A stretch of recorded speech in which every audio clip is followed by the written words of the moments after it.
The ceiling fans? They're very attractive. Get ready, so get set, so hang on, so buckle up, so sit tight, so strap yourself in, so brace yourself, so keep your eyes open, so fasten your seatbelt, so stick around, so hang on, so get ready.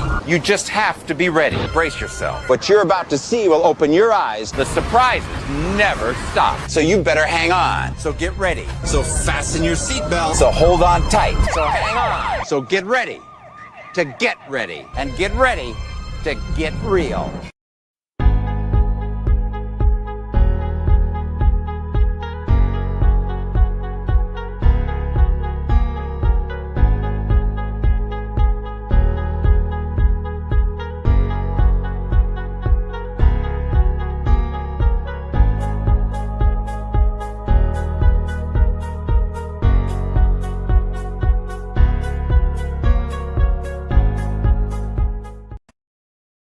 The Incredible Hulk will not be presented this evening.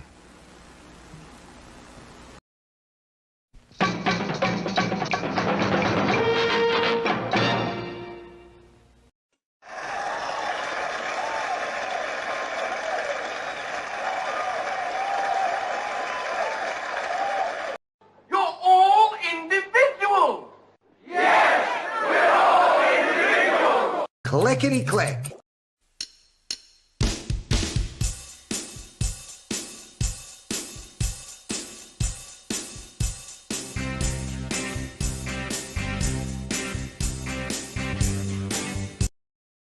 Crank up the music. Keep an eye on the back.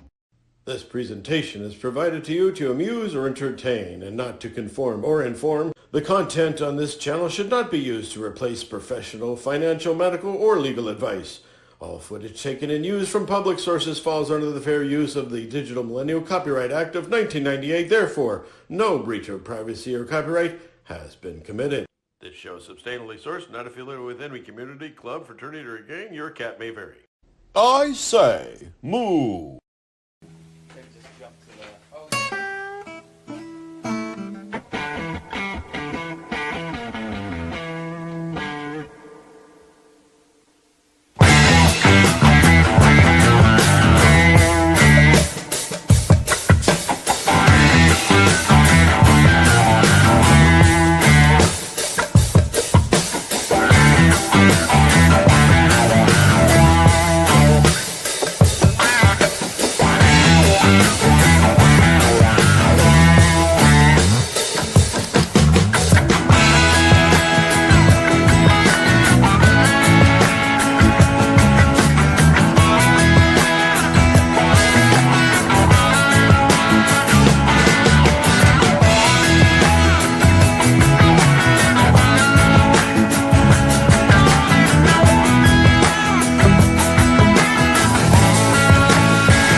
Dark and stormy night, and a ship full of blue paint crashed into a ship full of red paint.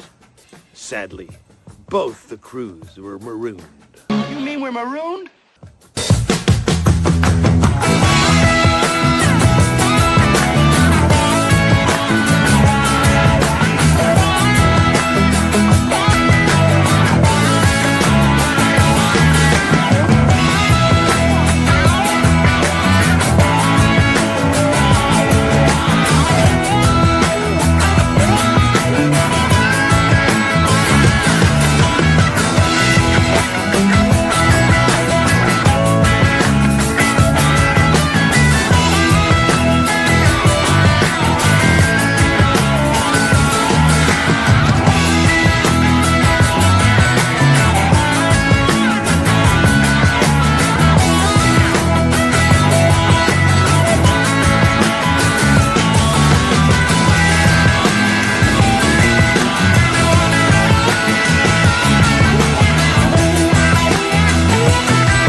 Satellite tracking continues.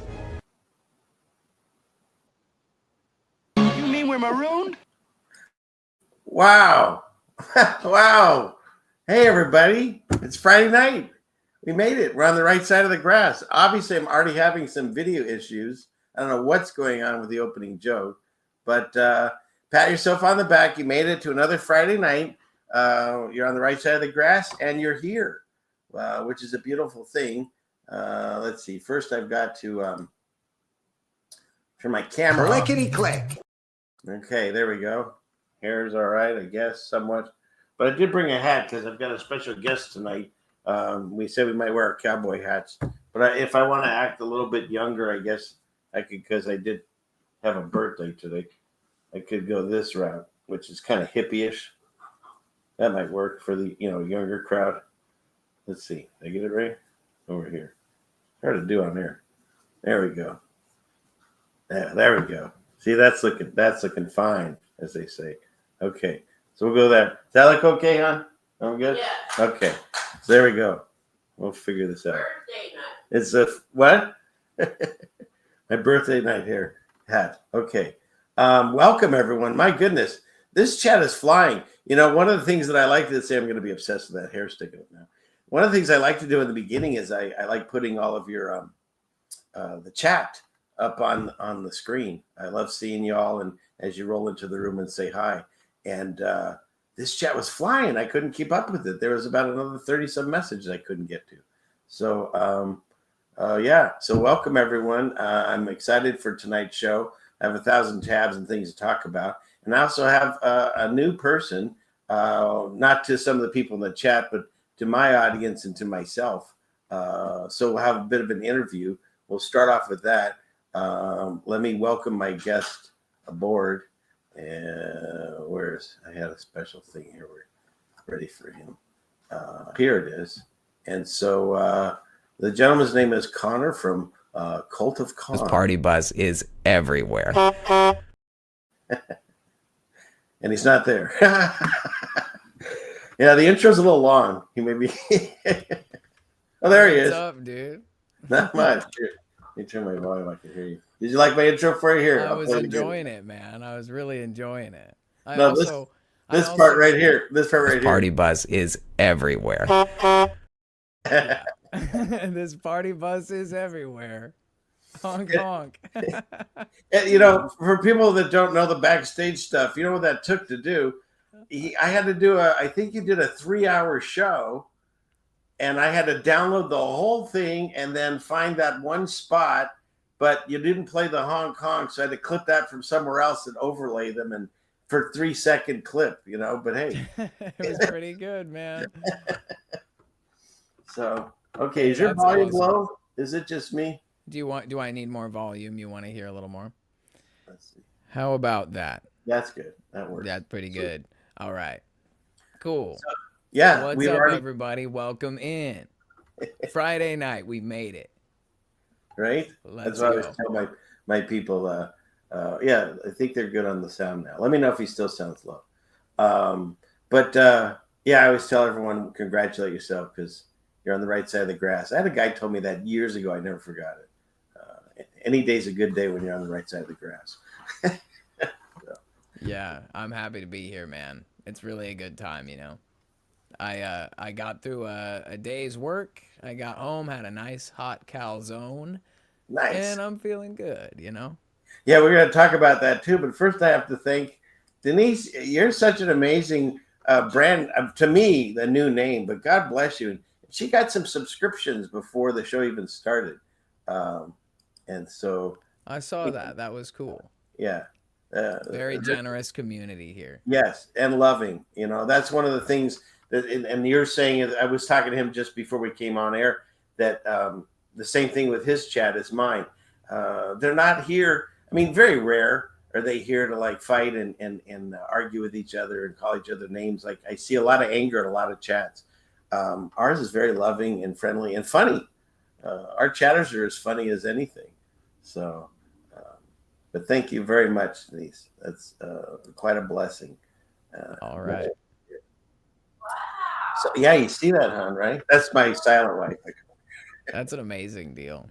Thank you, Denise, for that. Yes, thank you, Denise. So, They're saying that they can't hear me very good. Still? oh, crank it up more. Do they need more? Who doesn't need more, Connor? I don't know. It's a good question. I just don't want to be like redlining. Well, you can try it. I tend to yell a little bit. Oh, really? Not like screaming, but Like who's that one guy I watch with JT sometimes? That guy. yeah, Really, Brian really does it. he gets really excited. I have to turn my volume down on his shows. It's funny. Yeah, Jay's still saying I'm low. Still low, they all say. Well, let me crank it. What? Like There. That's definitely pretty good. Yeah, that's strong. Yeah. How about that? Stronger. Oh, okay. What do y'all think now? So, All right. here's the way this worked. I've been meeting a lot of new people through the community. Well, it started with Josh Monday of all places, and then worked all these different people that all watch each other and discuss things with each other. And so I saw this gentleman come up on a show. I don't remember which one now, and he had an interesting name, Cult of Con. So that was already a strike for me on the show. And then the glasses, are those prescription? No way. Not a chance. Also, a second strike for me is any YouTuber I've ever done a show with that wears sunglasses indoors was sus, but I could see your eyes. So I give you a pass on that too. And finding out that you had a story why it's called the Cult of Con, because it's off your name, and people, you can say it better than I can. Well, I mean, yeah, I guess I just figured I intended to talk about things that you're not supposed to talk about. And as soon as you do that, they start calling you crazy. And so I was like, well, maybe I'm just a little bit crazy. I'll just make it easy for them. I'll own the name. I'll just be that guy. You know what I mean? So it's working so far. They're saying those look so good. kind of rose-colored glasses. I could see that. More orange, which again, 33, numerology, that's a whole other thing again. But I watched your show. Yeah. I enjoyed what you were saying. I feel a very similar way of thinking and sense of humor and stuff. And so, yeah, that's why I wanted to have you on. And I'm really excited to have you here. I'm glad you're having me, my man. I always say that you can't have the truth without the way, the truth, and the life. That is Jesus Christ. That's like the basis of everything else in my life. So we start with that, and then whatever else, do what you do. I don't have an amen for that other than saying, but I have this guy. That's very true. I call these my handlers. I was a latchkey kid. I watched a lot of television and movies, so I'm very familiar with a lot of these people. And obviously now in my new state, I realize that they were put there because A, they're good at their craft, right? They're entertaining. Right. And B, then they throw in their subliminal messages throughout their programming on the television. And television, yeah. So there are handlers. And because God says have no idols. So you got to get rid of all that, and realize who they are. And most of them sold their soul. We have that too. I have discussions on that. I have, of course, the space discussion, which was kind of the inspiration for the thumbnail and everything. There's a new Panda video, and we'll discuss some news and politics. So I'll leave it up to you. Like, what sounds like you want to start with, and we'll head there. Well, I just love that idea, Marooned, right? The idea of with the joke that you made at the beginning. Never heard that one. That was top. And then your moderator Joy was like, it's a good thing it was marooned and not violated. Because that doesn't sound very good. But anyway, yeah, that made me laugh. That one got me. But I kind of imagined before I really knew what we were going to talk about tonight that it was going to be like you and I are marooned. Like we're trapped in space at this point. Like, because it would be as realistic for us to pretend as for what they have done. It'd be as real. So, and that's what I got a lot of new eyeballs on my channel because I did, a bunch of flat earthers fake going to Antarctica. So I made my own fake video and got a lot of views on that. And then I also did one where I went to Space Force and joined up, and I played 2 characters on that. So I'm all for it if you ever want to do one of those. We can That'd be hilarious, man. I know it. It'd be fun.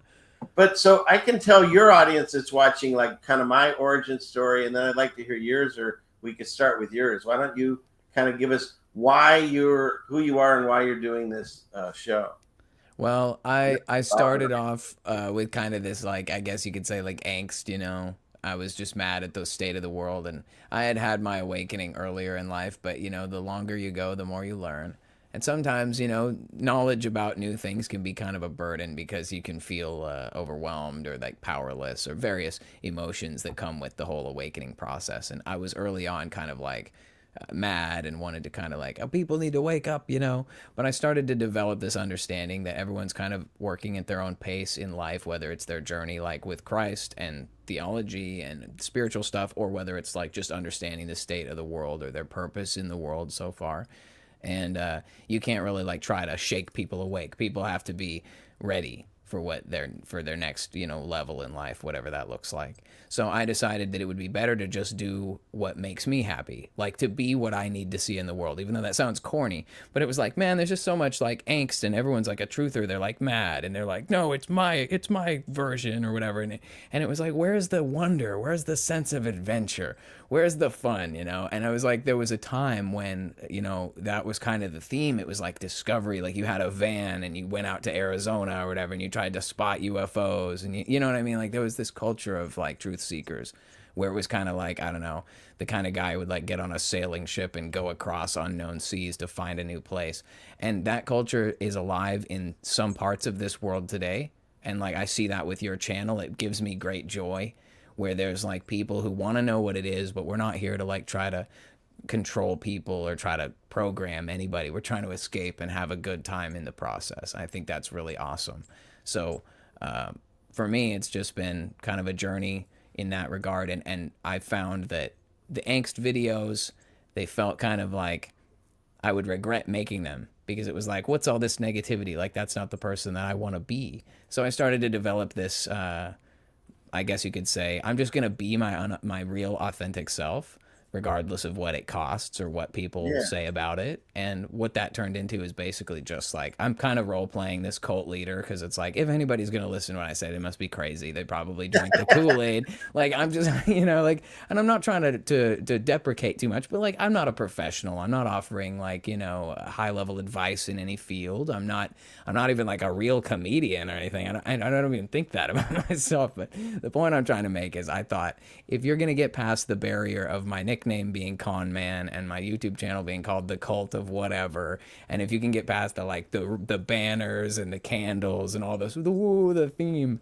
you know, then you must be pretty open-minded, and I bet we could get along and have a real conversation. And so that's kind of the gist of it all. The reason why I do it is to create a place for all of us to chill out and have a good time. Kind of the midweek show, that's what I do mainly. That's my bread and butter. And then on Sunday, we do a Sunday service where it's just all about the scriptures and kind of ruminating on the things I feel that the Lord has been teaching me in my life during the week leading up to and the day of. So yeah, that's nice, because you know, I kind of got into a cycle of doing this Friday night show for, it's been like almost 5 years, I guess. Wow, it's a lot of shows every Friday. I barely missed any of them, but and it's even harder to come up with a new joke every week. Let me tell you, a clean one that's somewhat funny, you know.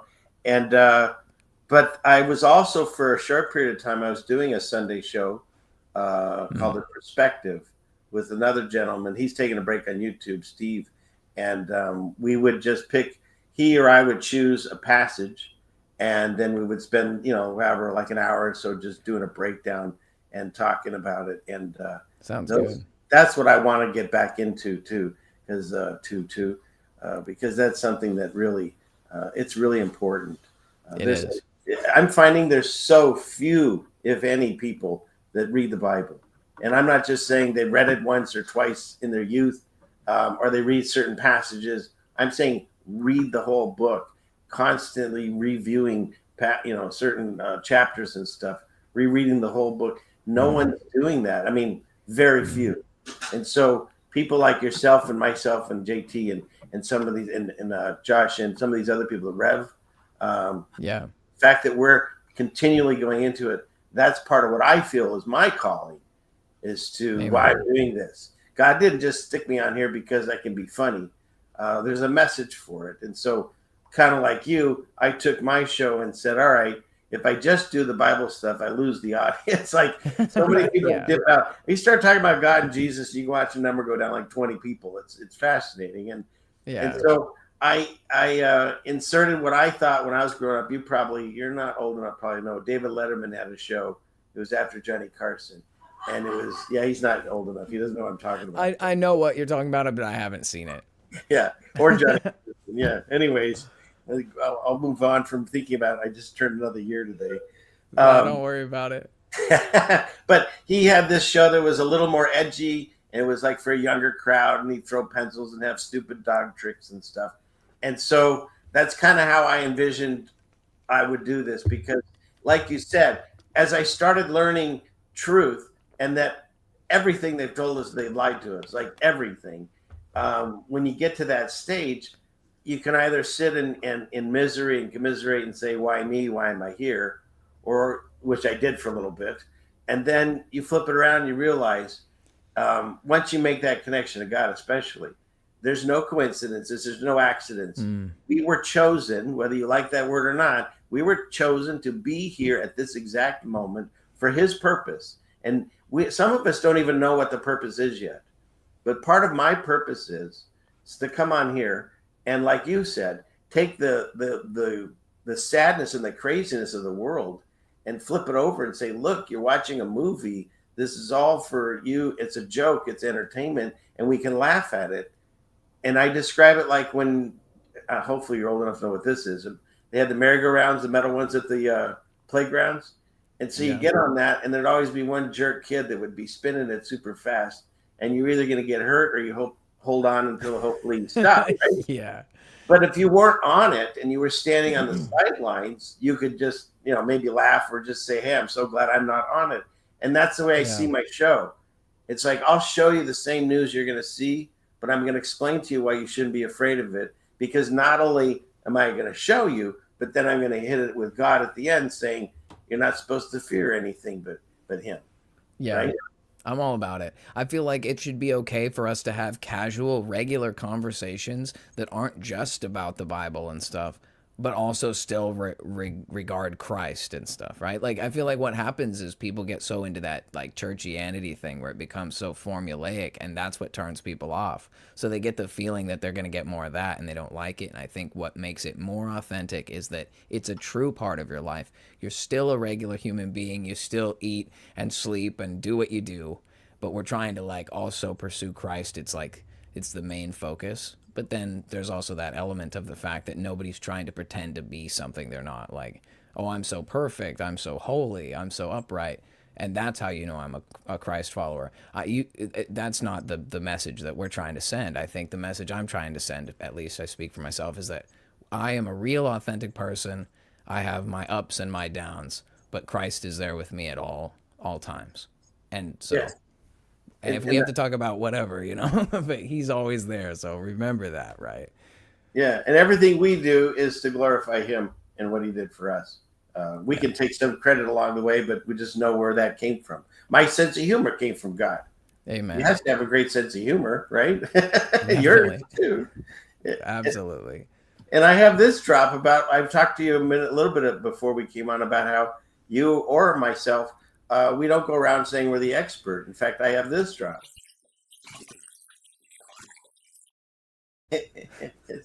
Yeah, we don't know. I always say that. I'm like, I don't know. I'm just spitballing here. On this channel, we say this. There are no experts.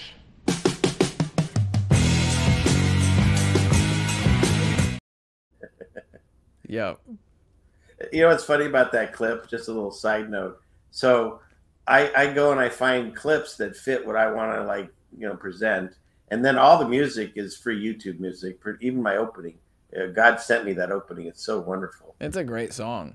I was actually thinking to myself, I'm like, you got a band or something, bro? Like, where did you get that? Even in the beginning, they're talking and starting up. It's just amazing. And, yeah, really good. But so that clip, I didn't know. I mean, I'd seen the movie when, in the 70s, years ago, probably when I was too young, anyways. And it's from The Exorcist, where that guy says there are no experts. And so I have someone, I don't know if he's here tonight, but he was watching, they put on The Exorcist. He was at somebody's house. And it came to that now, it's a scary movie about demonic possession and, probably stuff God wouldn't want us watching anymore. But that scene came on where the guy goes, there are no experts. And the guy that watches my show, he started cracking up. And his whole family looked at him like he was like a crazy person. But how do you explain that? You can't, because he thought of my show, So it's kind of funny. Yeah, that's good. Okay. Yeah, honestly, the community is the best part about the whole YouTube thing. Because, you could just be yelling into the void if you want, but the fact that there are people there to participate, to share in the craziness of all of it, it really helps keep me going for sure. And that's a funny thing too. I always talk about my wife that's here. I started out, to tell your people really fast, where I came from, I had finally, since I was like 13 years old or so, I finally had time off of work. And so my wife and I were spending time home alone. And I put on the quote news in the background. And one of the first things I saw was they were doing a rocket ship launch to the moon or to Mars or somewhere. And I was excited. I'm like, wow, I can actually watch this live. And I put it on. And what did they show? They showed the control room, a bunch of people talking. And then one person was on a microphone and went, okay, 10 feet, 5 feet, 4 feet, whatever. And it's down. And everyone clapped. And I had that damn thing on for like over an hour. And they never showed anything. And I was so irritated. And that was like the beginning of that. And then I did the walk through Trump because the news I figured out was making it up, lying, because he went to the Forbidden City, where where the Planet of the Apes are. And he it's a movie reference. He had one too, the Forbidden City, right? I know about that one. Right? Yeah, that one you know about. Yeah. And then they fed the koi pond in the front. And of is it Japan or China? I forget. China. I don't know. Japan. He fed the Forbidden City's in China, but I think the koi pond thing's Japan. You think what? I think isn't the koi pond thing in Japan? Okay, then it was Japan. I could be mixing. I just remember whoever the leader was, he put a spoonful of food in, and then so did Trump, and then the other guy did another one, Trump did another one, and then that guy emptied the rest of his box, and Trump emptied the rest of his box, and they waved and they left. I was like, oh, that was cute, And then later on that night on the quote news, the headline was, wait till you see what your impatient baby president did. And they showed the clip.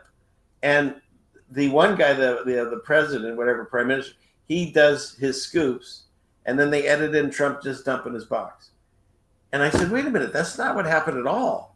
And that was like the beginning of this is weird. And of course, then I believed for a while that, he's the one billionaire that's going to save us from the other billionaires. Like he's the good billionaire and they're the bad billionaires.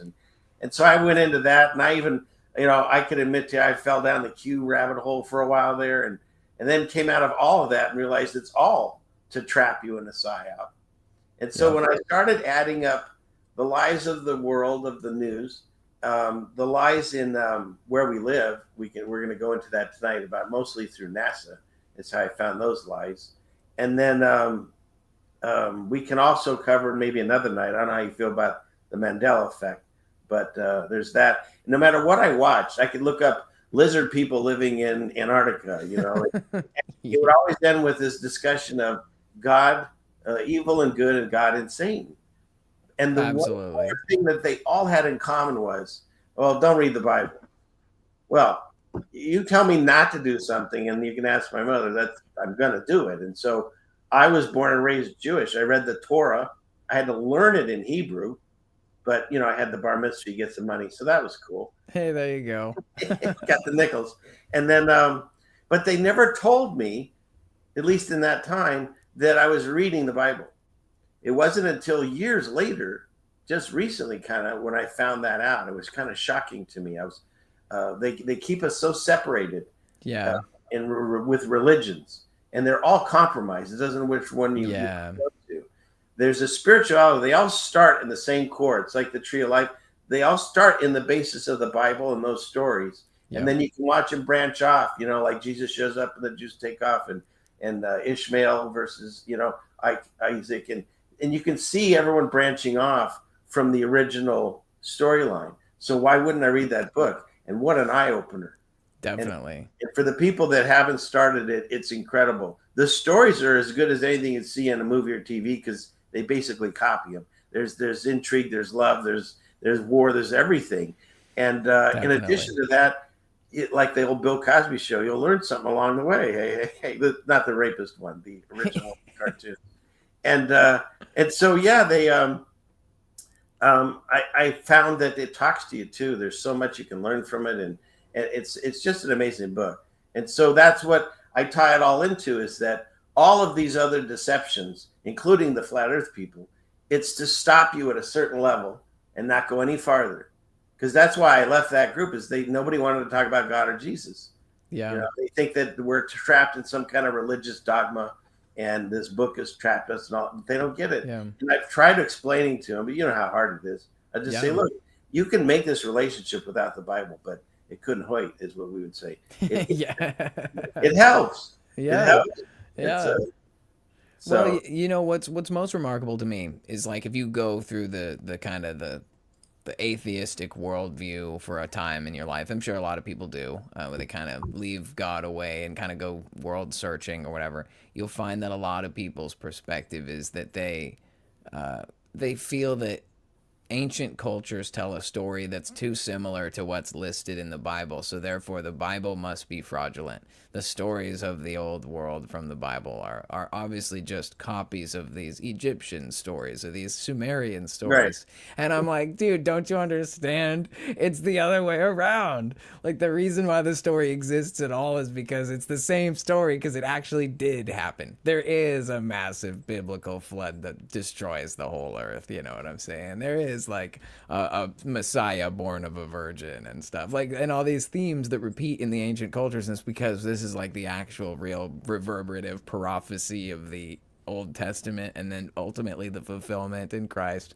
And it's imprinted in all the ancient cultures, because I think it's just kind of like they knew stuff that we're totally, like, we have total amnesia. Like, we don't know anything now, except for, like, what they've given us, which sucks mostly. Yeah, well, that's the other thing. They've gotten us to a society where we put our old people, our old elders, away, whereas they were the ones that used to pass all these down. And I find it fascinating when you look at the Bible. I just looked this up recently. Do you know the passage in time, the flood wiped out everyone except Noah's family? Between that and when Abraham, I think, was like in his 40s or so, do you know that was, I think it's about 420. Light them up, everyone. Let's go. I think it was around 420 years, something, give or take a year, between that and when Abraham was, like, say, in his 40s or 50s.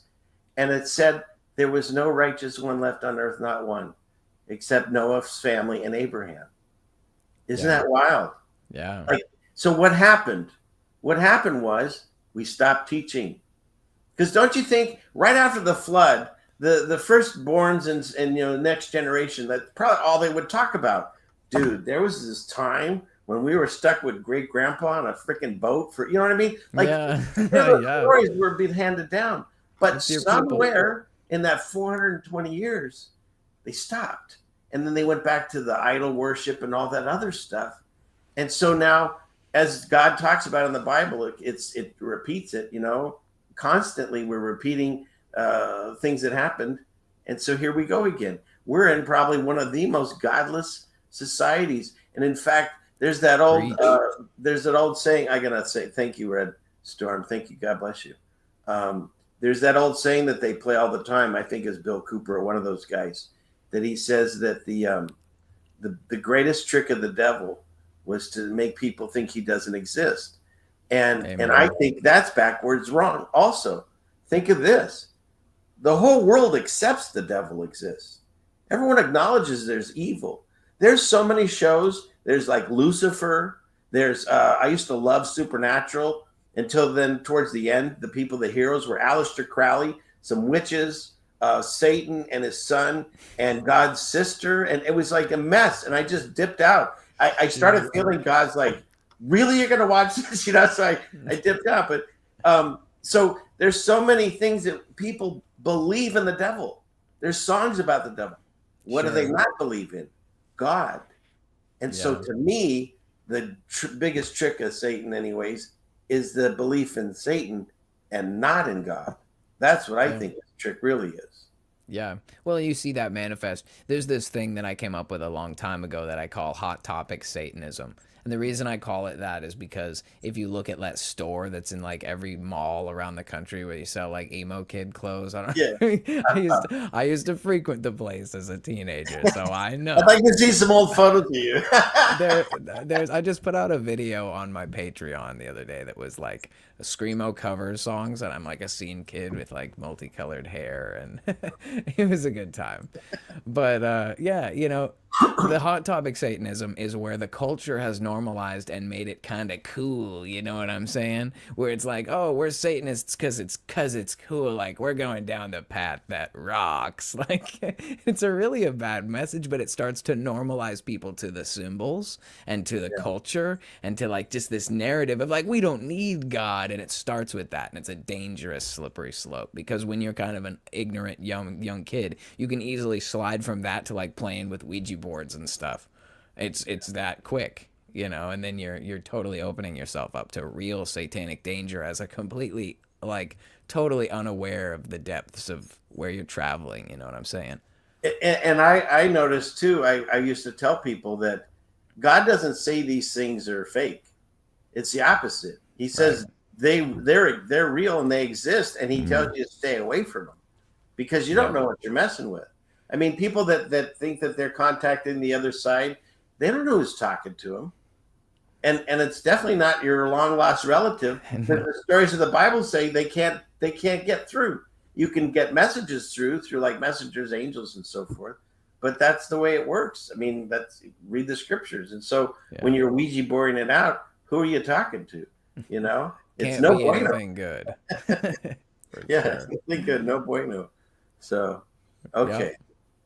All right, I think we've got both of our origin stories kind of out there. Mine goes a little bit farther because this thing behind me, this is supposedly the Mariner 9 flying through space, but you can see they didn't Photoshop the light chain out. See that?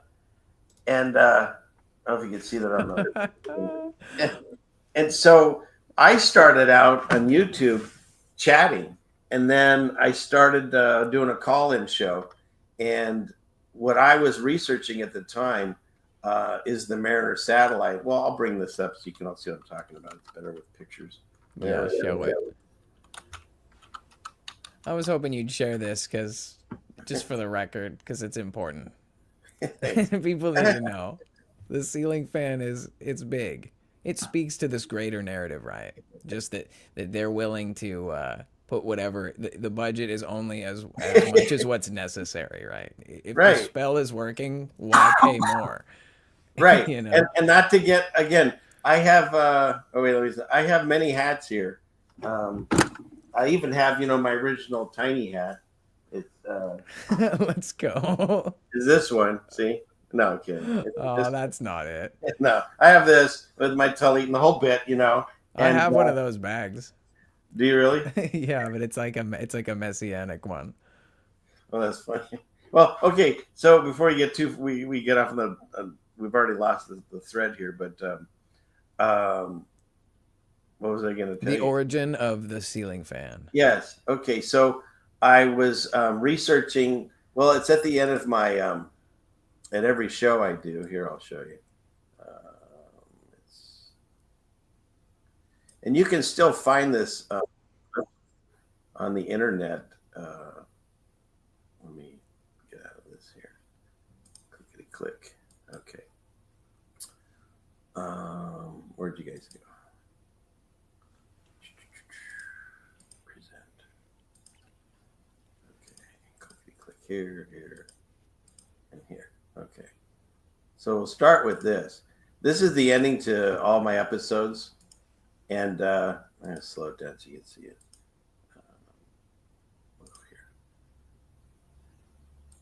And I came across this.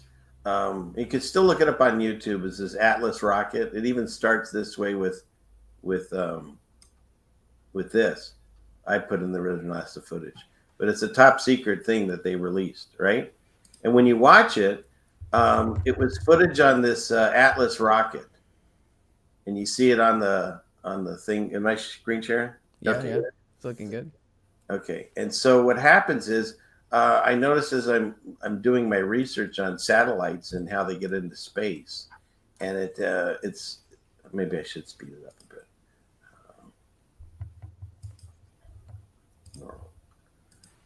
And you see that? Did you see what happened there?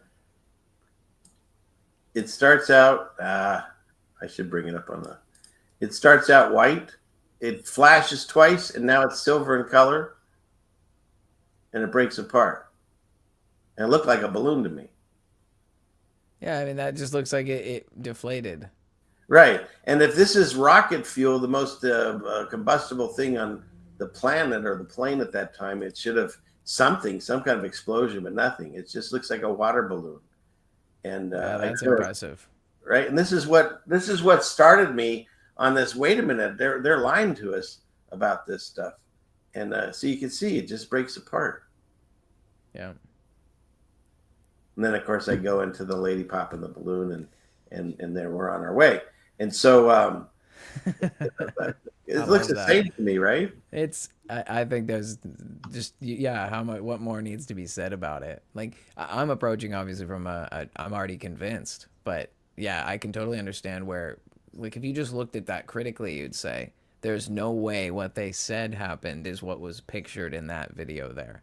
And right. So even if all is, explain how it changes color, it goes from exactly white to black or silver to black. That's like where you see the Bikini Atoll footage and they're like blowing up the house, right? And then that pickup truck like just appears. That wasn't there. You know what I mean? It's like with no explanation how the camera survived. Yeah, at the very least, they're faking the footage, which means they have no credibility anymore. Right. You know, they're lying. So what am I supposed to believe the next thing that you say? Like, come on, man. So I started looking into these Mariner programs, and it started freaking me out. I went on a live stream and started saying how all these satellites are fake, and I proved it where they fly them on balloons and all that stuff. Because and one of the things they asked me is there anything else? And at that point, we were up to the Mariner 9, which is this one, which is the one that's my channel basically. Yeah. Let's see, it doesn't have the right one though. So they flew that one up on an air balloon. And right, I don't know. And I found this picture. I mean, they even have Mars and NASA. See, it's still got the light change, so you can see stars at night, I guess. And so when I looked on the channel as I was watching it on TV, as I was talking on the phone, they said, "Is there anything else?" And I go, as I look at this, that thing looks like a ceiling fan. And then they started calling me that, and so I changed it to ceiling fan man instead of guy. But I mean, look at the Mariner. I think this was Mariner 8 or something. It looks like it's on a light pole that's attached to a ceiling. That's nutty. Isn't that nuts? Yeah, and I really do think that it's one of those things where they know the spell has so much power that it doesn't even have to be that good. Like they'll like, put out something really dumb. They'll all embrace it. It'll be hilarious. You know what I mean? Like, there's so many people. It actually makes me feel bad in a sense because there's people I saw them like crying when Elon Musk's rocket comes down and lands on the gantry. There's like grown men screaming and hugging each other and jumping up and down and crying, and I was like, oh my gosh, guys, this is holy. One of the first things that happened to me was you type in, like I just did, satellite in space, and all you get are cartoons. Not a single real image exists. And if you were to believe that this is actually a satellite in space, then you have to ask, well, who took the picture? Do they have a secondary satellite with a camera that follows these satellites around to take pictures? It makes no sense. And then when they tell you how many satellites are flying around in space, they're like a ridiculous number. But yet we never see them in any of the photos. You know, they never crash into each other. Right? There's no space traffic control. You know what I mean? Like, who's running that? Right. Well, maybe that's what Space Force is going to do. Oh yeah, that makes Here, sense. look, this is a very famous image, but it was just a drawing cartoon. That's what they say when you figure out how many satellites they say are flying around there. We never see that. It's always just empty space. They never crash. So I started telling people, if you go look up something and you look up their image and all you see is cartoons, then it's fake. And, without getting into any medical discussions, you can look up certain things that, are flying around and we shut down planets and systems for only cartoons. Yeah. There's a lot of things like this. This is supposed to be the ISS, which we'll talk about tonight.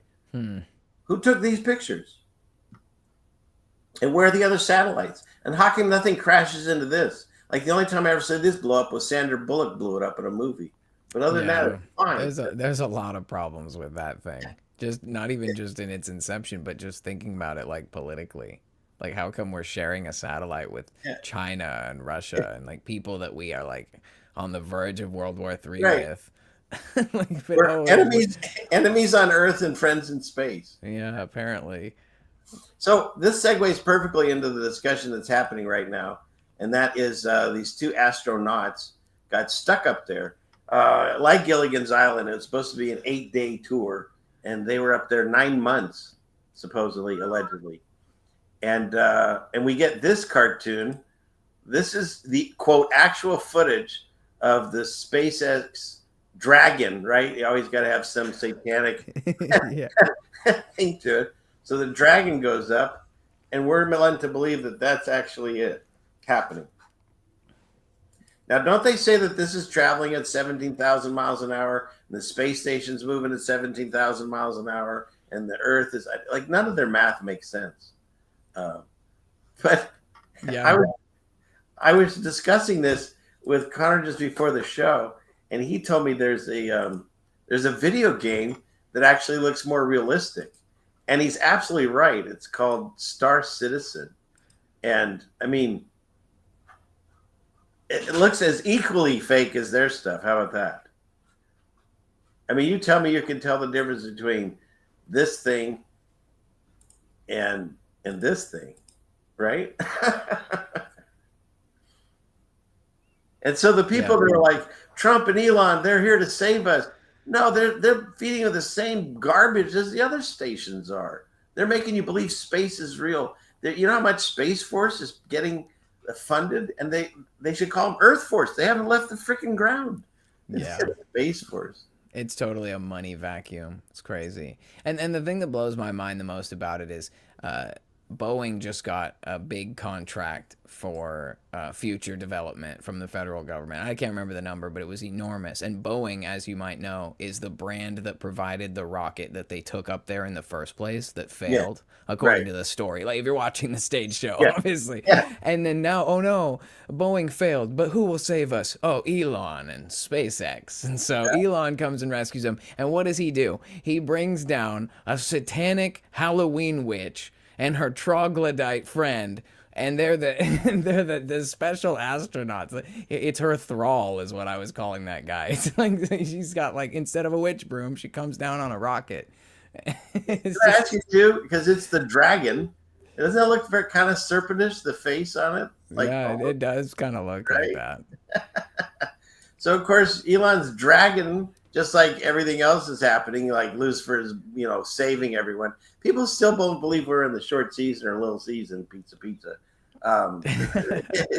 Everything is satanic and a deception. So I had a quick segue. I already had this thing picked out, and you brought up this video game. One of the things that I do in research for this show is I come across things like this. Now, I was talking to Connor. I don't really do these video games online. I tried the one with the cowboy. What's the one with the horse? Are you talking Red Dead? Yeah. I love that game when I was playing video games a lot. I don't as much anymore, but because it had a free play version, and I could just go around and do whatever I wanted. Because I hate storylines. Well, then the kids were like, "Hey, there's an online. You should go online." Okay, fine. So I go online. I can't play. Everyone just shoots and kills me. I have trouble getting on the horse, and they're picking me off. And respawning. It wasn't fun. And so when I came across this video, which I won't play the whole thing, is just I thought it was really funny. Is there music or not? This guy, he's sniping not the guy in the panda outfit, of course, or the bear outfit. He's blowing up the guy's tires of this motorcycle that he really desperately wants to ride for some reason. I don't know why he's so obsessed with this motorcycle. But do you know what game this is? What are we playing right now? I have no idea, but he goes there and he puts another tire on, and as soon as he puts it on, this idiot shoots it out, and I just start laughing. This thing goes on 5 minutes. And the guy gets so irritated, he starts shooting all over the place because he doesn't understand what's happening. Oh, he doesn't know where the sniper is. No, He's like, no. He my tires, bro. He put up these barriers and stuff.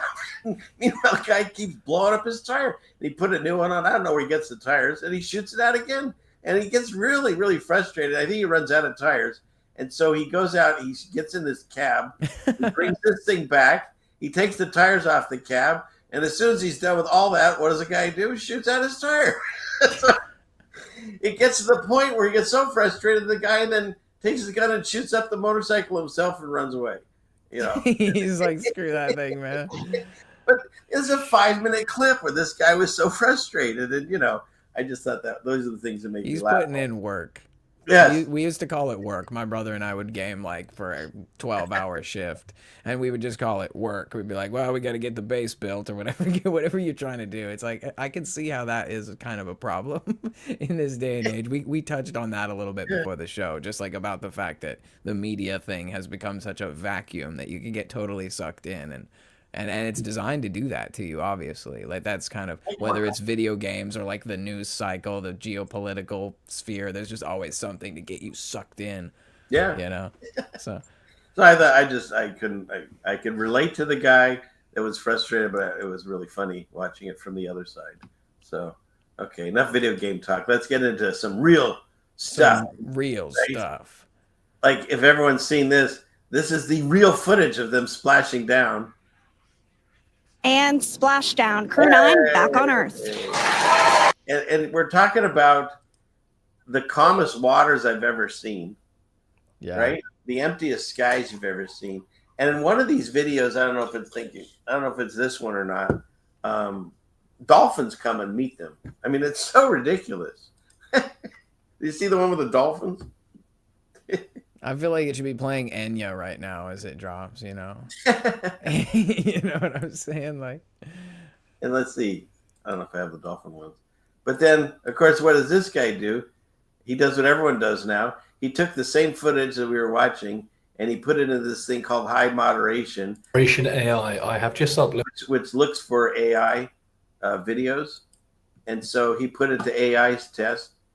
And, there's the dolphins. See that? Isn't that adorable? It's so adorable. Dolphins came to greet the astronaut. Yeah, that's so cinematic. It's par for the course. So ridiculous.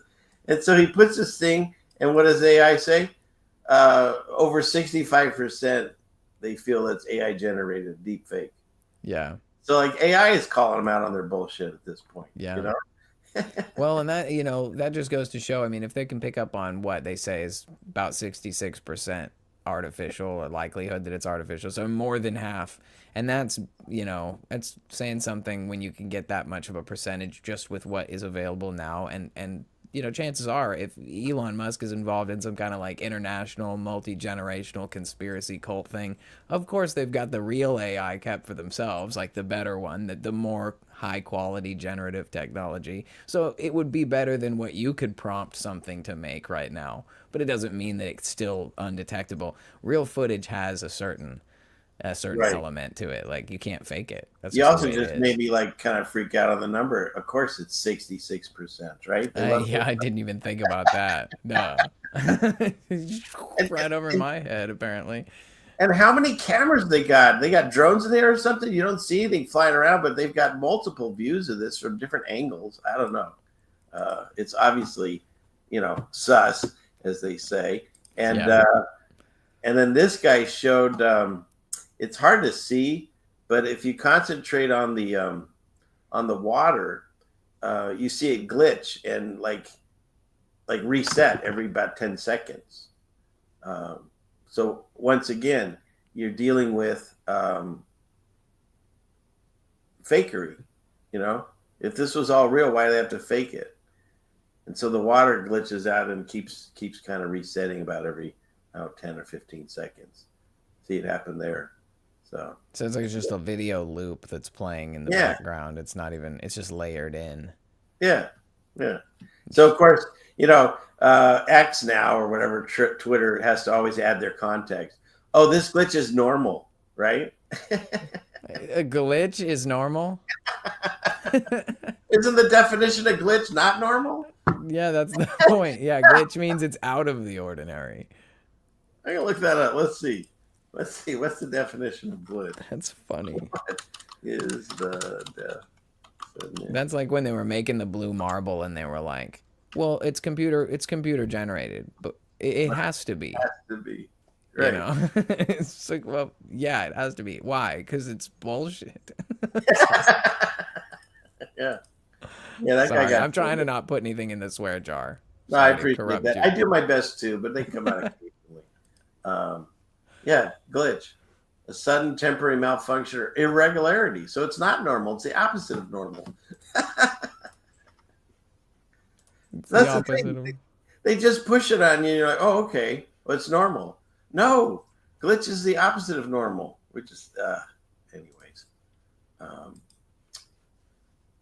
Yeah, let's see. What is this? What's this one? Disaster that has. Get rid of this. Where's the volume? Kill the volume. What did I have this one for? Oh, this one was interesting because one of the things they show is, see, look at this angle. Look how many angles they have on this thing. It's crazy. He shows this, that, where is it? Oops. Yeah, look, this plane circles around, and then NASA's helicopter comes in, and then it goes by and drops the capsule. Oh, boy. That's it right there. Like, we didn't have this technology back then. Now you can get it on your phone for free. They don't even try to hide it. No. It's like a consent ritual. Like, you could know, you just choose not to, right? Exactly. That's crazy, man. Exactly it. And then, and of course, I forgot how stupid they used to make this guy sound. I mean, we're so used to the Biden years, but this guy. Once. Shame on you. It fooled me. We can't get fooled again. That's a classic. Suddenly he's breaking into the Who. Can't get fooled again. Yeah, he has one where he talks about how it's like, I know how hard it is to put food on your family. That's like another one of his famous gaffes of the Bush era. It's too much. And don't even get me started on the nonsense of the current PSYOP, because if you look into it, the same guy that captured the moment when that weird day happened in September. Oh, yeah. Years ago. Yeah. And this guy was reading a book to some kids, and the same guy that filmed that moment just so happened to be in Pennsylvania. Yeah. Excuse me. When the bullet shot out, and he captured that because why? He was shooting thousands of frames just for that moment, like he knew. You know what I mean? It's so ridiculous what they put us through. Well, I've tried to play devil's advocate on that, and the two arguments I would make would be that guy's already a famous photographer, so he would be like in a famous place, which is there's probably no more famous place than in the presence of the big show, the big top master himself, you know. but then, you know, I do know that those cameras have like, you know, where they can take hundreds and hundreds of frames, and then you pick the ones you like instead of trying to hopefully capture a 1 in a million shot. But even then, we're giving all those like giving them all that credibility and saying that it could be he was in the right place, he was at the right time, he took a lot of shots, but that photograph is impossible to take. That's Right. the science of the speed of the bullet. You would not be able to capture it. It would I saw a whole breakdown on the type of camera and everything. You would have to have a camera that could shoot at like 20,000 frames a second to be able to capture an image of that clarity with the bullet moving at the speed that it moves. It has to do with like the firearm ballistics too. We're talking like 2,800 or 3,000 feet per second, depending on like what it's just impossible. So like we could do an entire show just breaking that thing down. Yeah. There's another thing that this will make you think if you haven't heard this. The Trump in 2024, I don't know if I have the number exactly right, but it was close to 96 rallies he did, and CNN only aired one live. Which one do you think it was? Oh, right. Yeah, like today we're gonna be showing Trump's rally, and this time. Yeah. The other 96, 5, whatever, they were garbage, but for some reason want to be here for this one. Okay. Yeah. And then as soon as it's over, the FBI is washing down the roofs, and there's so much nonsense on that. And his iconic fight, and now they sell mugs and shirts and stuff, and then there's like a bronze statue now, isn't there? Yeah, yeah, I covered that too. Yeah, it's nuts. Wow. And he also has a golden calf at Mar-a-Lago that's covered in $100 bills with his face that say "In Trump We Trust" instead of God, and it has golden hoofs and horns. Nothing there, It's just... No, that replica of the Ark of the Covenant. No, yeah, he's got that see too. here. Like Apollo painted on the ceiling. Now, nothing there. That's the 66th floor apartment in a 58-story building. Right. Like, yeah, it's funny because it's like you see all that stuff, and I think the most probably jarring and scary thing about this age is that we have this, the cult of personality that is he can do no wrong to a point where it's like you can show people this stuff and they'll like be like, well, there's the good Masons, and they're the ones that were siding with the Templars, it's part of the Merovingian dynasty or whatever. Like they'll tell you all this stuff, and I'm just like, guys, that's not. Well, like I said, for the first presidency, we were into the guy. I thought he was there to help, and then then you realize that he I bought into the you have to have cognitive dissonance, and so he's on the same plane, Epstein's plane, as everyone else. Yeah. Oh, but he didn't go to the island. He just needed to get from point A to point B, and that was the easiest way. And I'm like, he has his own plane.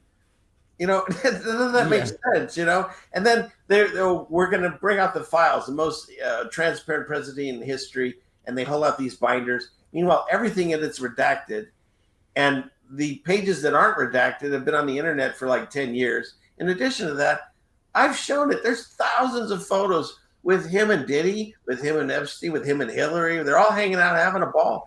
Trump and Obama were chatting it up at that funeral, man. They were having a good old time. And then what does he say? He goes, I get along with everyone. We were talking backstage. What do you mean backstage? You walk from your car into the church. What do you mean backstage? Yeah. Or at least they reveal the method for those that are listening. You know what I mean? Because you have to give their consent. He said backstage because it's all theater you're watching. Yep. All the world's a stage. Running for president, and he couldn't even figure out how to walk inside couldn't get through the door of a grocery store. Like, they have more in common with themselves. They don't care about us. They've never cared about us. Yeah, I thought one of the ones I thought was the most jarring once I had eyes to see, because I woke up probably during Trump's first presidency to the fact that he wasn't who he said he was, because there was stuff like the red flag gun laws and the bump stock ban that went through while he was president. And I was like, wait a minute, that's not Republican. and I was like, that's federal gun stuff going on while he's president, which is like, I thought you were like constitutional guy. But anyway, that's beside the point. It got to the point where I realized he wasn't who he said he was, and then it was like it all starts like really revealing itself. You know what I mean? It's like a snowball effect.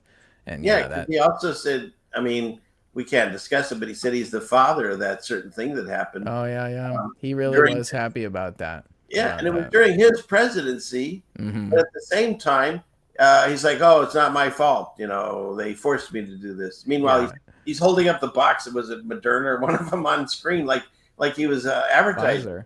Yeah, Pfizer. He's like, he's a walking advertisement for them. Yeah. And then he goes and he tells everyone. He does the poem or whatever. You knew I was a snake when you took me in. I mean, he just straight up tells you, and everyone laughs.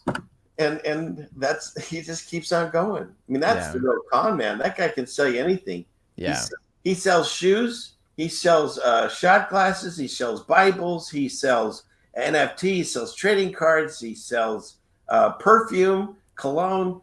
The list goes on and on. Every day it's something new. Well, it's amazing too how powerful the spell is, because even as awake as I am, if I sit there and let him watch, like if I watch him, if I let him roll, it starts to work on you. It's really powerful. That's why I think it really is some like high level satanic magic, because if you sit there and like watch him in an interview, he seems really authentic. He seems like he's really, and it's because it's super good acting. Like that's we've been trained all our lives watching movies, and we believe that there's movies and then there's real life, and what's real life is certainly not fake. There's nothing about it that's not fake. It's the real thing. And then there's like proof comes out that Joe Biden actually had a fake White House set that he was like speaking from all the time. It showed that last week, yeah. Yeah, it's like, so we were right then. You know, we're like, there's like people taking drone photos of the White House on like Tyler Perry Studios and saying, something ain't right here, guys. I think we start asking questions like, yeah, it's weird. It's a weird world. You know, everything from like, you know, weird like masks, like Joe Biden. Like, well, and the other thing too that you're saying about Trump's spell, when I started looking into it, so MAGA started originally, the narrative goes back to Reagan. They always like to compare him to Reagan. Yeah. And in 1980 or 84, one of those or both of them, he had that slogan, "Make America Great Again." But if you go back even farther, it's the top witch in the satanic hierarchy, whatever. Like it's like high priest. You. Yeah. But it's the priestess, because don't get me started on the inversion going on. Oh, yeah. We don't even, who knows? You know, I've seen some people who are a little bit out there who would say that he's definitely one of them. Yeah. So I but can't it is speak a spell. to that. It really is. It really is a spell that they can put. He's funny. Yeah.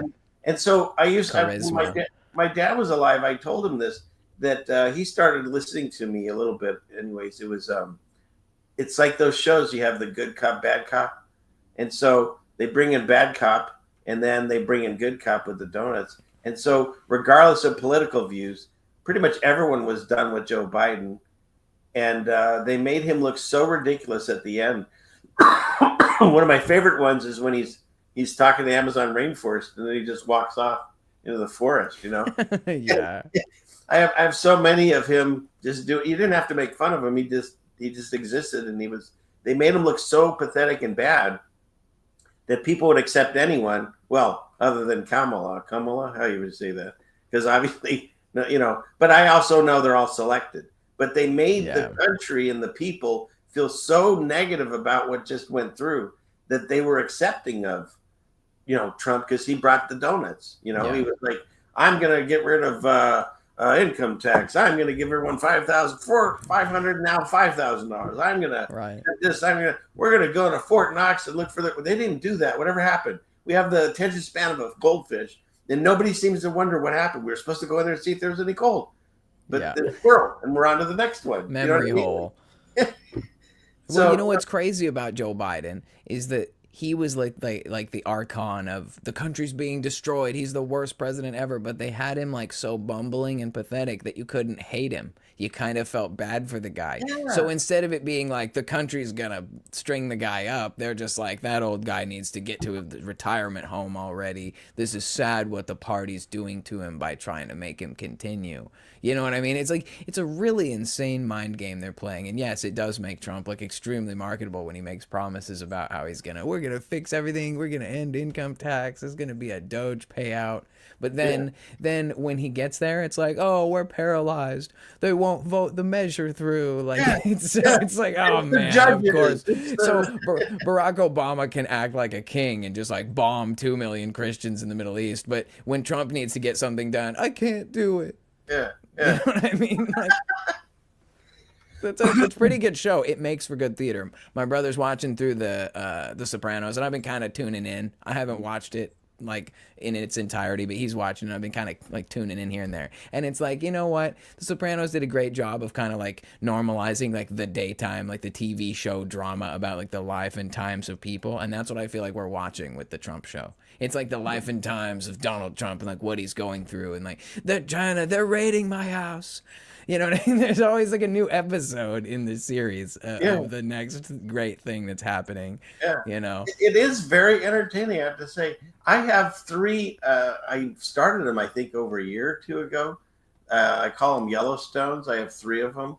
They're very short. I'll just play the last one because there was the first one that I had the sequel, and then this one came out, and this kind of for me explains pretty much everything in one little clip. So I'll play this. You can see. The ceiling fans? Very attractive. Coming soon to wherever your Tell-Eyes Vision plays your programming. It's the new series called Yellowstone. Episode Trace, Return of the Sith. It's a story of a family. It's a very corrupt family with a son and his sort of dimensioned father and his evil twin sister. And then there's also, I guess now, a grandson's involved and a chef and that guy that nobody wants to admit they're friends with but go to his parties and islands.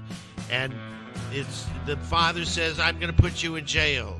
And the son says, oh yeah, well, I'm going to put your grandson in jail. And meanwhile, the sister says, is no one still going to put me in jail?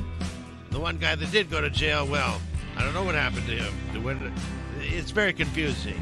And now there's another brother involved, a sister, or brother and sister involved, and no one's going to jail. Very soon. But not yet. But the thing is, none of them really know that they're all just puppets to the real master. No, the real master. And so, they all play their parts. Who will win? Well, he doesn't know.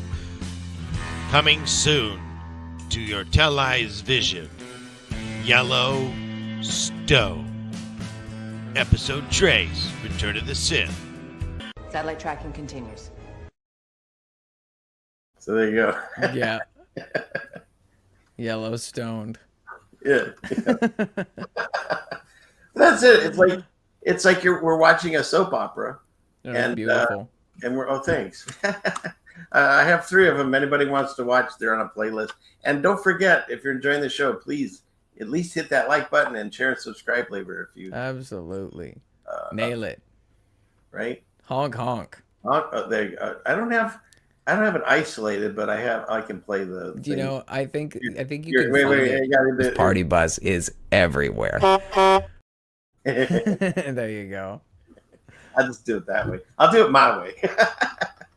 This guy Ben asked, is this CFM's son? Looks like him. Oh, stop it. They say that I'm your son.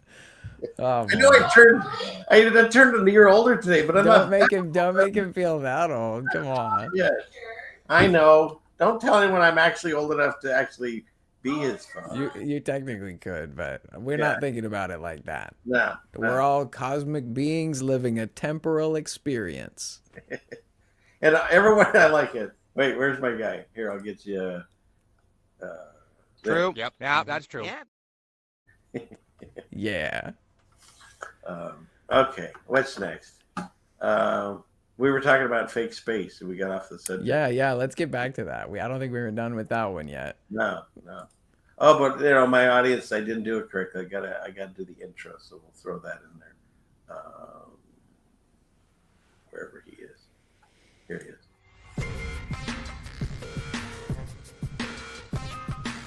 This week in scary space news.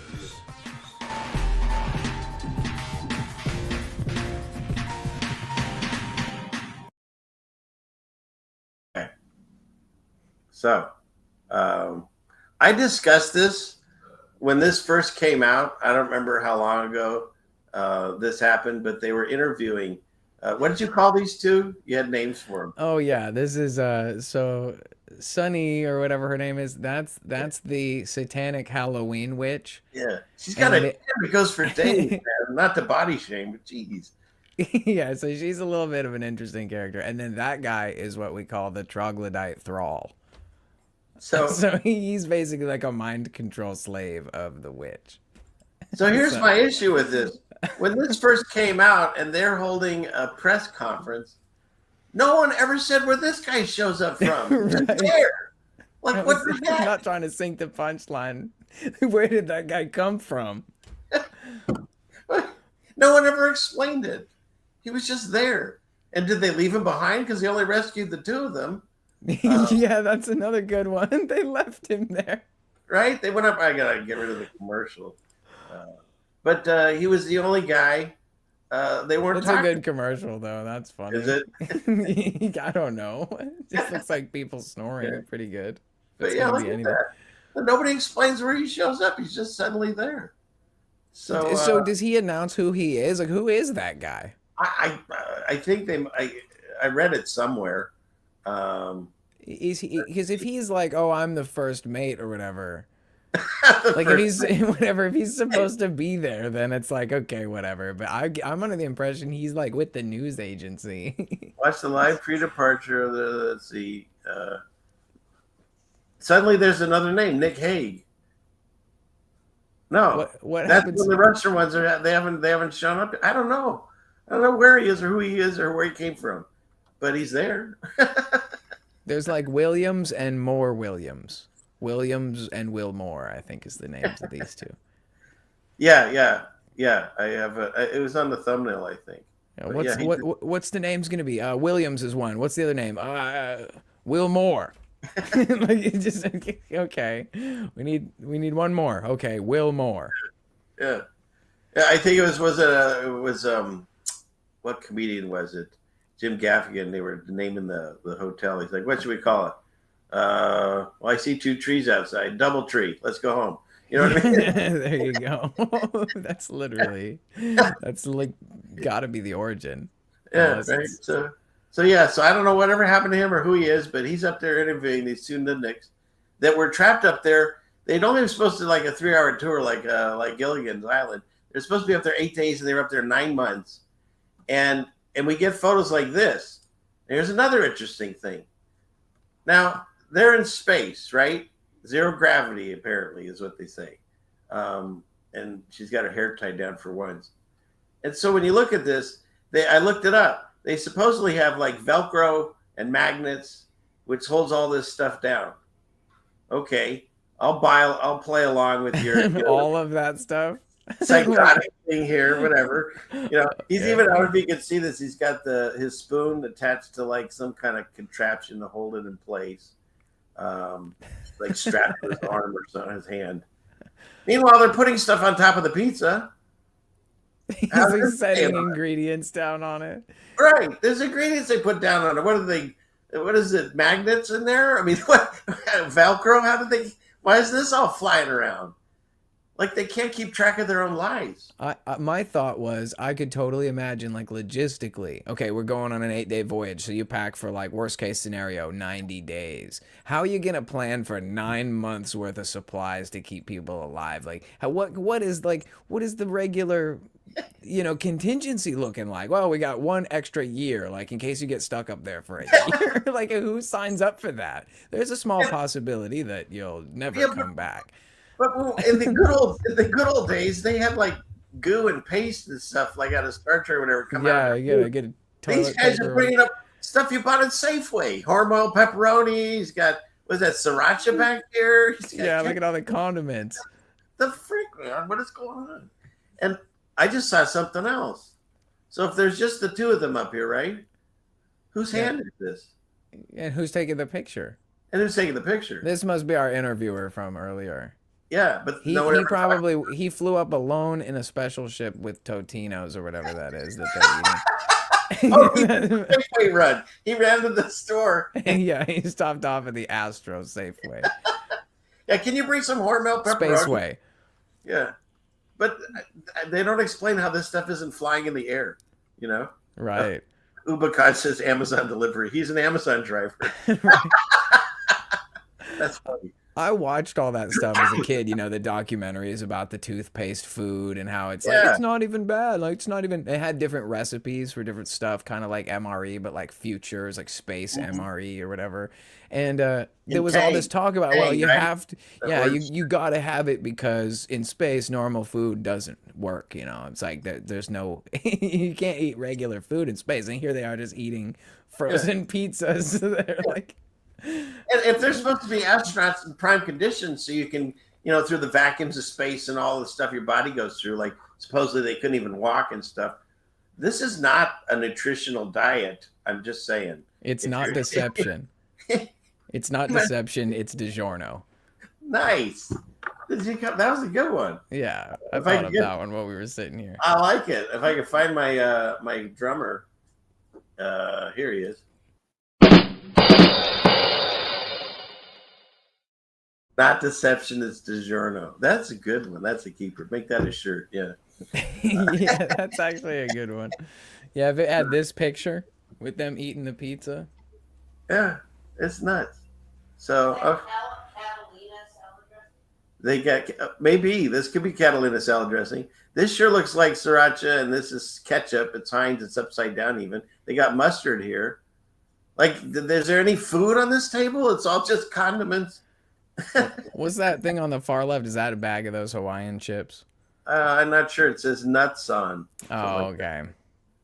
But yeah, it's probably something no bueno, and whatever this thing is. I mean, anytime you see this guy, think about it like in nature. In nature, the most poisonous animals are usually the brightest colors. So that tells you when you go through a grocery store, if things are flashy and bright, it's probably not so good for you. Just saying. Yeah, makes sense. Thank you.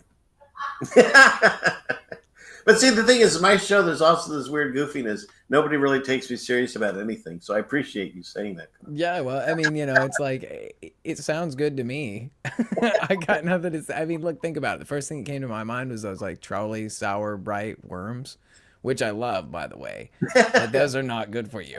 Like, one could tell you that there's a list of reasons why those aren't good. So it's on point. I could describe nacho cheese Doritos, and everybody in this audience probably knows what that tastes like. And I could say like an apple, and maybe you wouldn't be able to, you know, depends on the kind. And stuff. You know, there's something this memory, whatever they put in these things, that it's a craving, and they want you to have more and more. And one of the things that I've said is in nature, other than carrots have even changed. They used to be white. Yeah. Other than an actual orange. And somebody said something the other day, a sweet potato. There's no orange in nature. So if your food coming from the grocery is orange colored, there's probably stuff in there you shouldn't be eating, just saying. Yeah. But we also live in this world. So all I say is to my audience is this. The least amount of toxins you can ingest through your water, your breathing, what you eat, what you slather on your skin and stuff, and put in your hair, that all those toxins get in your body, and God made a self-cleansing system. Amen. The problem is if there's too much going into it, it can't keep up. Mm-hmm. And so our job is to ingest or whatever we can do to keep out the most, you know, use the least amount of chemicals. So are you going to have a bag of chips here and there? Probably. We live in this world. But, you know, if you can cut those things out and eat more healthy and natural, then we're going to get closer to the way we were supposed to be. You know, they tell us that we're the healthiest society, which is all complete garbage. We're actually the people in our society are on more medicines than in history because of all the toxins they're putting in their body, and they don't realize it. Yeah. So we're not a medical show. Listen to your doctor and the CDCs and all that. Yeah. So. But I always say, like, you know, if you look at it from a spiritual perspective, right, we've been given this time, this body from the Lord as a gift for this purpose that we've been given. So we've got to be a good steward. Like, if we think about it from like a managerial position, we're responsible for the integrity of the body, the temple. So we have to consider that. Nobody's perfect. It's not like you should be condemned for eating Doritos. No. But, you know, we got to be responsible. And then beyond that, I just give it up to the Lord, everything I eat. Like, Lord, bless this food. Absolutely. Thank you for giving me this daily Dorito chip. You know what I'm saying? So, you know, and I just let it be, because if I'm gonna be sick from it, I've done everything I can do. Right. Right. So it's then there's something the Lord wants me to learn. If I get And that's the violently thing. ill, We know? pray over our food as we're making it, as we're cooking it, Amen. and just before we eat it. And it's written in there that everything, is blessed by God. It's for the food, and the plants are there for our medicine and food and stuff. And so the best we can do, you can go to the Old Testament and, stay away from the foods he said. But if you can't get quite there, pray over it and get it blessed by God, and do it in moderation, because maybe there's a reason you're not supposed to have that or that, because it's not good for you. But, there's a reason why those cheese Doritos and Cheetos are so damn good. It's just, there is. There's a line in scripture about it, and I should get about Cheetos? Not about Cheetos, but about like poisons and stuff. And like and I can't remember exactly the context of it, and I need to know it so I can bring it up, because I bring it up all the time and I've found it before. But it basically indicates in a kind of a I don't know, like a metaphorical sense, that like you can basically do anything, including like walk through fire, be exposed to poisons, whatever, because God can do anything. So like even if satanic engineering has created the most poisonous yellow 5 Fruit Loop that you've ever seen in your life, if God wants you to, you can eat the Fruit Loop and it will do nothing to harm you, because God is the man in charge. You know what I'm saying? So that's how you have to look at it. I think we give too much power to the enemy by believing we're a victim of the circumstance, when we're special. We're like God's own people. His will stand. That's how I like to think of it. I like it. There's a gentleman I watch on this channel, Christopher Glynn. He reads a lot of Bible and Jasher and some of the other books. I like listening to those in audio. And he does interviews. And he interviewed this one gentleman, and he was talking about, the sickness and stuff of this world is it's not from God. It's the curse. And so his way of thinking, he goes through it way in depth, is we need to concentrate on that by his stripes we're healed, and Jesus overcame these things. And so even when you're feeling the sickness and stuff coming upon you, rather than concentrate on how bad you feel or how sick you are, concentrate on Jesus and getting out of it and thinking how you felt before it happened to you. Yeah. Kind of what you're saying. Yeah. And to go even a step farther, like it's all easier said than done in the journey. So prayers for everybody, I lift everybody up in the name of the Lord. But when we are experiencing like the end of our days or violent illness, and we're trying to cling on to life, we also have to remember that sometimes God wants us to go back to the heavenly realm. And sometimes, that's the reality of everybody's life. Eventually we do die. It is, at least to this extent, that everyone is appointed to die once and face judgment. So for us, if we do meet that end, I like to imagine that at the end of the day, I know for a fact it's good to be absent from the body is to be present with the Lord. Amen. But like, obviously it helps to remember that when we're going at the end of our lives, where we're going and who we're going to be with, and that we'll be reunited with our family again in the end. Absolutely.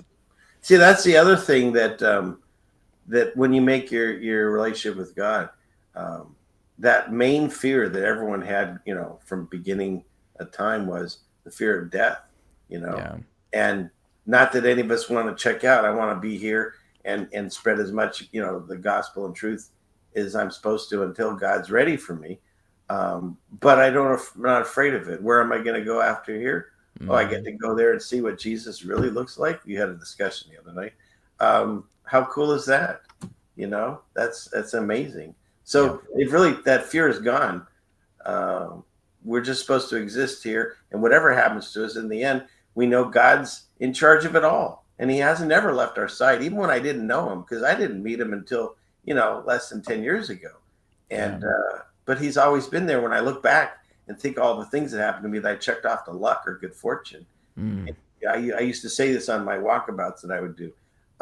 If you take all those words out of your vocabulary and you just insert the word blessing, you literally count your blessings, and you realize how many times God's been with you and done things around you, and you weren't even realizing it. So that's how far away we've gotten. kind of like I said, Noah's family to Abraham, they totally forgot God.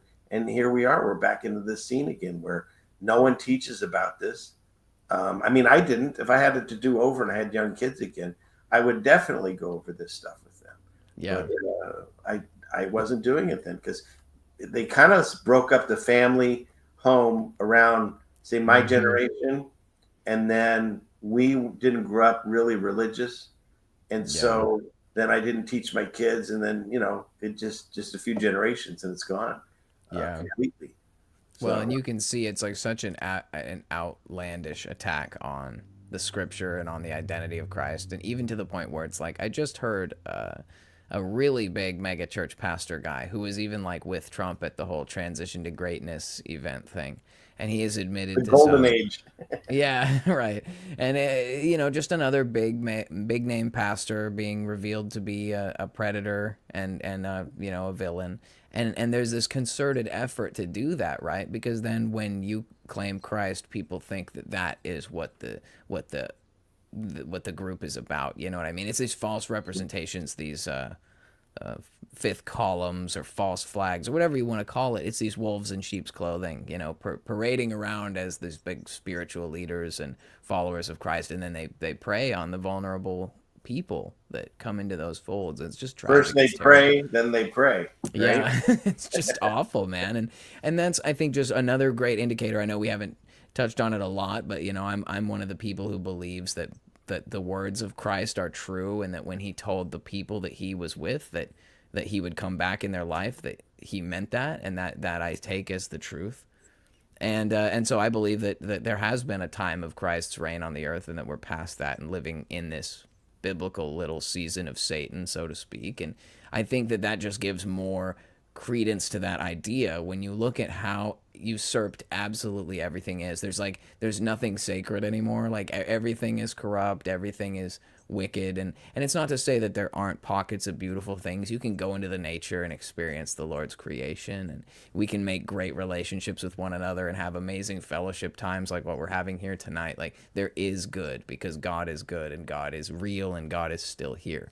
But we are certainly living through a time of incredible deception, so much as so that we see, like with this astronaut situation that we keep touching base on, which is just the amount of effort they're willing to put out to justify taking our energy, right? Because our energy is now monetized. We work for money. They take the money in taxation and for different, through different carnal programs that demand our attention, the things of this world that we teach ourselves or learn to believe that we need. And sometimes we do need it. And they've taken advantage of that. It's pretty sad. Yeah, and like you said, that's another wonderful thing that we've all made. The Holy Spirit brought us all together. That we found there's other people on the internet that are talking about what I used to. Again, we won't get a Mandela tonight, but what I remember is the short season. Now it's called the little season. That makes no sense. This one, Pizza. That's what I think when I hear little season, and pizza. Right. And so I was shocked when I started looking into the writings. Jesus straight up tells you, like he's talking to a room full of people, and he says, "This generation." So they're supposed to then say, "Oh, he's talking a parable. He means somebody 2,000 years later." And there's so many times when they're pulling him aside privately and asking him. And I was doing a bunch of shows where, in addition to that, let me bring this up. I was at the same time I was covering, these topics about how they've lied to us and how we can't recreate this stuff now. Yeah. And we're supposed to be the most advanced civilization, and we make little boxes and stuff, and chisels and donkeys created these monstrous buildings with these gigantic doorways for giants, but for no reason whatsoever. I mean, imagine creating these things, and they say this was the 1800s. This one's in the 1600s. I mean, we can't recreate these things. No. To this day. I mean, look at the size of these. So when you take that, and then on top of that, you add all of the evidence of what I've been saying is a melt. Absolutely. I've done a lot of shows with, she has a channel, Meltology 101, where Good show. we cover this. And I mean, the evidence is there. If you just look, you can't miss it. Yeah. It's all up and down the gorge. I'm also a Washingtonian, and the Columbia River Gorge just looks like a massive melted super civilization. Like if you ever take a trip east out towards like Pendleton or anything like that, it's just an incredible landscape of like flattened earthen material, totally just rendered into nothing, but at the same time clearly showing signs of some intelligent creation, not just a pile of dirt, but like something that used to look like something. You see this kind of image all the time, like what you're showing here, like where it's kind of sloped off, but it has these levels to it. You can see where there were like, stages, levels to what was probably a massive super city. I don't talk about this all the time, but I like to think about it like, we live in a world that's very controlled, and even to the point where you look at like the guidestones and they say, oh, we want to keep the population 500 million. I'm not saying I know whether or not, but I tend to believe the 7 or 8 billion people on Earth narrative is nonsense. I think that's a lie. Yes, I've said that too. Yeah, and I think that they use that to create scarcity and to reduce our individuality to just like one of millions of bugs, and so on and so forth. But ultimately, I think that we probably in the history of humanity have had much higher population numbers than we have today. And I think you probably would see cities that were the size of mountains more commonplace all over the world. I think something like that seems unrealistic to us. But even so, if you took Los Angeles and you like scrunched it into like a 10-mile square instead of a 30-mile square or whatever it is, it would be quite a bit larger, you know what I mean, in terms of like three-dimensional size. Like, and I think this is just a different way of doing it than what we do now. And that's the other thing too, is we joke about the best job as a sign maker, because they'll come up to this, and someone will just make a sign for the tourist saying, this is 10 million years old of basalt that's been blah blah blah blah blah, and people go, oh, that's cool, rather than saying, wait a minute, that looks like the same structure, or that looks like a tree trunk, or you know what I mean? It's like exactly. You just pay no mind, just read the sign and move along, and that's kind of where it is. Yeah, it's almost like there's three main reasons for these weird mountains, right? There's these kind of melted cities. There's like the mesas that are trees, and then there's the whole, are they the petrified Titan bodies? You know what I'm saying? And it could be any number of those, right? Like I'm on board. It's all of it. It's all of it. Because we're showing up after the party happened, and we're looking around and seeing what's left. It is, and what, and then trying to piece it together. Well, you can't put the whole story together when you just look at what how the room looks after the party. You can guess some of it, but that's about it. And what's interesting, and how the Holy Spirit works. My wife was mentioning a passage, had nothing to do with this. It was about how women, when they're pregnant and have a child, God says, they forget that pain as soon as the baby's born. And thank God, because if they didn't, they'd never have any more kids. I don't think men could ever go through whatever they go through. I mean, getting kicked in the nuts is probably as close as we'll ever feel. Yeah, and, that's no bueno. But she found this passage or brought it up again, and as I'm reading it, it just blew me away, because everyone says, well, when he says this generation and coming quickly and all that, he's talking in a parable about a future generation. That's what the church says. Even though I can't find that, I read his words as true, and he's saying it's going to happen now. He tells the high priest standing in front of him, he'll see it. He tells the guy that pierced him, he'll see it. John in tribulation says, I'll be there with you. He's long gone. And let's not get me started on all that we've talked about. I did a show with JT about all the churches that the letters are written to. They're all gone. They're all destroyed like years ago. So when you put all that together, you start getting the narrative that he came, and then there was the 1,000-year reign, and now we're in the little season pizza. Because there's got to be somebody at the end of the book.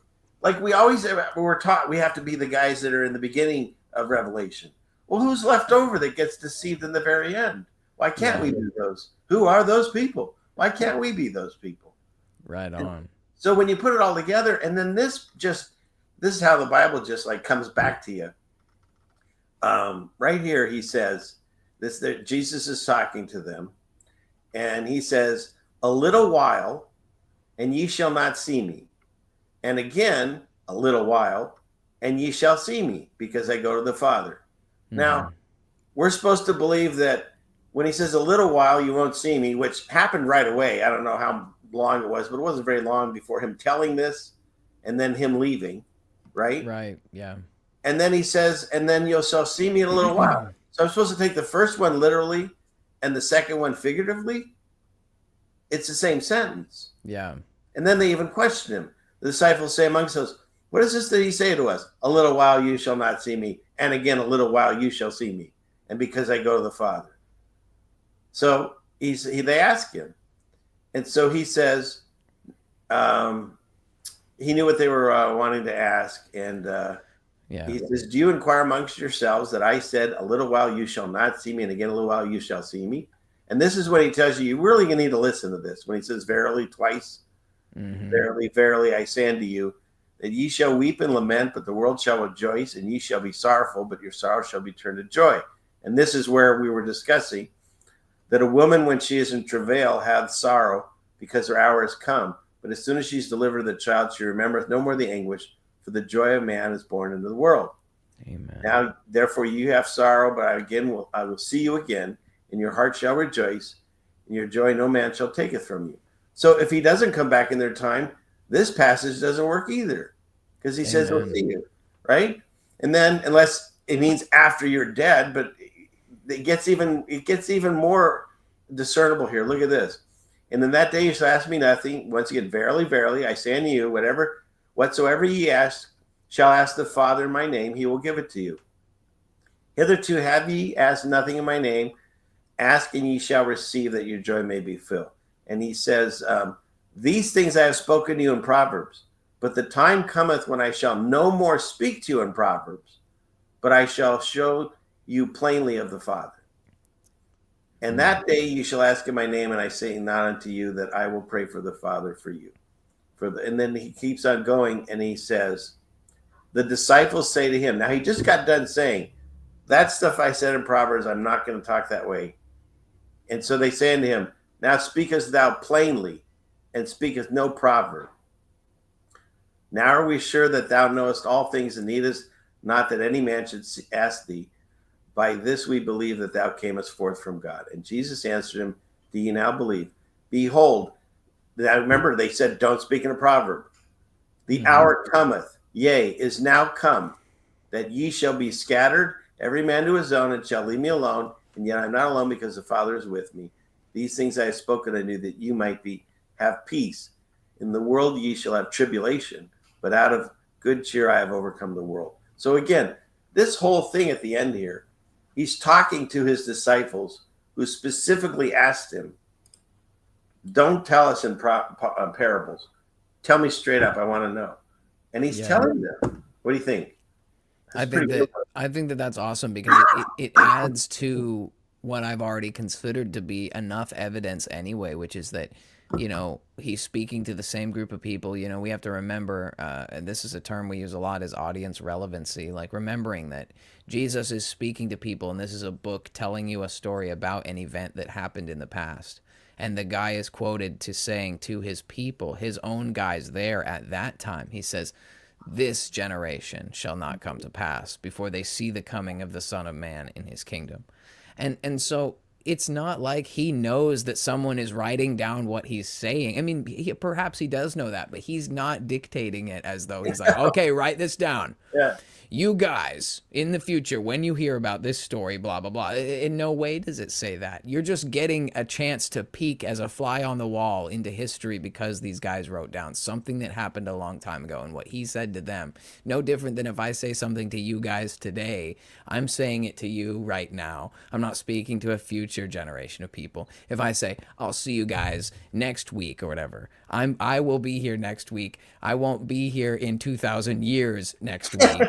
You know what I'm saying? Like, so I believe that what he says is true. And this passage that you added here is excellent additional context, because it does say, it really clarifies he's not being metaphorical. He literally said, I speak to you guys in these spiritual ways. And they're like, but tell us the real, give us the real deal. And he says, okay, this is the real straight truth. You guys are going to have a rough time here, but just be happy about it because we win in the end. That rough time is validation for how real all this is. You know what I'm saying? It's like, I tell you this so you won't be caught off guard. You know? And you got all the YouTube channels going, oh, we're in tribulation. Really? These guys like were burned in oil and hung upside down and had their heads cut off and stuff. Sounds pretty nasty. You know, what did you get like downvoted on YouTube or demonetized? I mean, it's like we can't compare, you know, what they're going through. And the way I see it is this. It doesn't mean we're not going through our own tribulations. We definitely will, because going back to comparing to movies. So, like I said, for instance, the original RoboCop is pretty violent, but it was a cool movie back in the day. And then they redid it, like, I don't know, in 2000s. I only watched a piece of it. It was really bad. And so the original revelation that happened, as we all kind of discussed, say in the 70, you know, year 70, whatever, near all that stuff, that went crazy, upside down. The world's never seen before. It's all written that way. So then at the end of the book, after all that's done, Satan's let loose for his, you know, little season pizza, and he deceives us. And one of the things that it says that he does is change times. And to me, that's another nod to saying we think we're in this part of the book, but we're actually in this part of the book. And so what's he going to do? He's going to recreate his crappy version of what his tribulations will be and his mark of the beast will be. And most likely, it seems that we're watching it roll in with Trump and Elon and all that. Like, no matter what he says, like, it's like watching the movie with the Joker where he's throwing money out, you know? And meanwhile, doing all this other stuff. He's like, his first presidency gave everyone $500. This time, 5,000 coming your way. And maybe no taxes. Maybe. And Elon's going to Mars. You know, it's like, and meanwhile, none of that ever seems to come to fruition. But he's writing the red flag law and the anti-Semitic laws and all kinds of things, and spent more money than the past, you know, 3 presidents before him, and he, you know, that thing that nobody reads, and they even tell you they don't read it and they just sign it, or they don't even sign it now. It's all auto pen, right? That's what the new thing is. You heard that one, right? About what's going on with Biden. Oh, what is it lately? Something new. Oh yeah, they found out that that he didn't sign anything really. He did auto pen. It's a computer that you put your signature in. Yes. Oh my gosh, this is the greatest. So does that make it like null or something? Well, that's what they're trying. You know, the Trump people are trying to say. You know? And I think this is beautiful. See, he's such a troll. Trump is. First of all, he's got his mugshot right outside the Oval Office. That's funny. Yeah. And now he took Joe Biden's photo down and put the auto pen in place of it. Is that great? Yeah, that's actually pretty hilarious. He does know how to get the people. Like, that's one of his like cult of personality powers, is that he knows what makes the crowd tick. He knows how to get people fired up with stuff like that. The mugshot in the Oval Office made me laugh. This is what I was talking about earlier on when we brought it up, where it's like his spell power is so high that you can know he's evil, and you start watching it and you're just like, man, this guy's so funny. Like, it sucks you in. It's like a seriously like a spell. I think that's the best way to describe it. That's why he's a MAGA witch. Yeah. This happened one time. There's this actually pretty famous video, and I'll share the story because I know that she wouldn't mind, but my mom got sucked into the whole Taylor Swift thing as like a full-grown woman. And she was like obsessed with Taylor Swift, and you know, she's like a Christian lady, so she kind of got a little in the woods there or whatever, you know, lost in the woods, and there was this event coming up in the area, and she wanted tickets for it. She was on the wait list, and it just didn't happen. Like, she was nowhere near the top, so all the tickets sold out, and she was like really upset and was faced with this like oh my goodness, what's wrong with me? I'm like a grown woman. Why do I care about this so much, you know? And she had this kind of awakening, and that showed me that like Taylor Swift is for the right demographic. Another one of these like high level witches, like the spell is so powerful. And there's this famous video, and I'm sure if we did a little looking, we could find it, but it's Taylor Swift and Post Malone, and they're trading places, and Taylor Swift is coming from a performance backstage, and he's going out after her to do something. It's like an award show or something like that. Yeah. And as they're walking by, she says to Post Malone something about one of his hit songs. And it's something along the lines of, oh, I really love the hook from that song. I wish they would have I wish that was mine. Like, like almost like indicating like, like, I wish they gave that one to me. Like that all the songs are just produced by the record company and the writing teams and everything. And she was basically saying to him, man, I wish they let me have that one. I wish that one was my hook or whatever. You know, yeah, and it's just like a little hat tip to the idea that these people don't even really write their own music or anything, you know. And that's not groundbreaking or anything, but you just, you know, you see them kind of offhandedly just kind of admit it to each other because they both know, you know what I mean? It's like, well, and they also, a lot of groups, they've said, my wife remembered, where's that place they say all those groups are from? Sunset Boulevard or whatever, the Eagles and all that. Where are they from? There's a lot of people from Canada. They but say everybody's from one area. What's that? Laurel Canyon, where they put together all these super groups. They write all their songs and stuff. And I've gone over the Beatles. They were some of my favorite handlers growing up. Oh, sure. And they stopped touring, of course, because no one could hear them. But when you look at it, right around the time that Paul supposedly exited, and they put in fake Paul Fall or Billy Campbell or whatever, they were only a studio.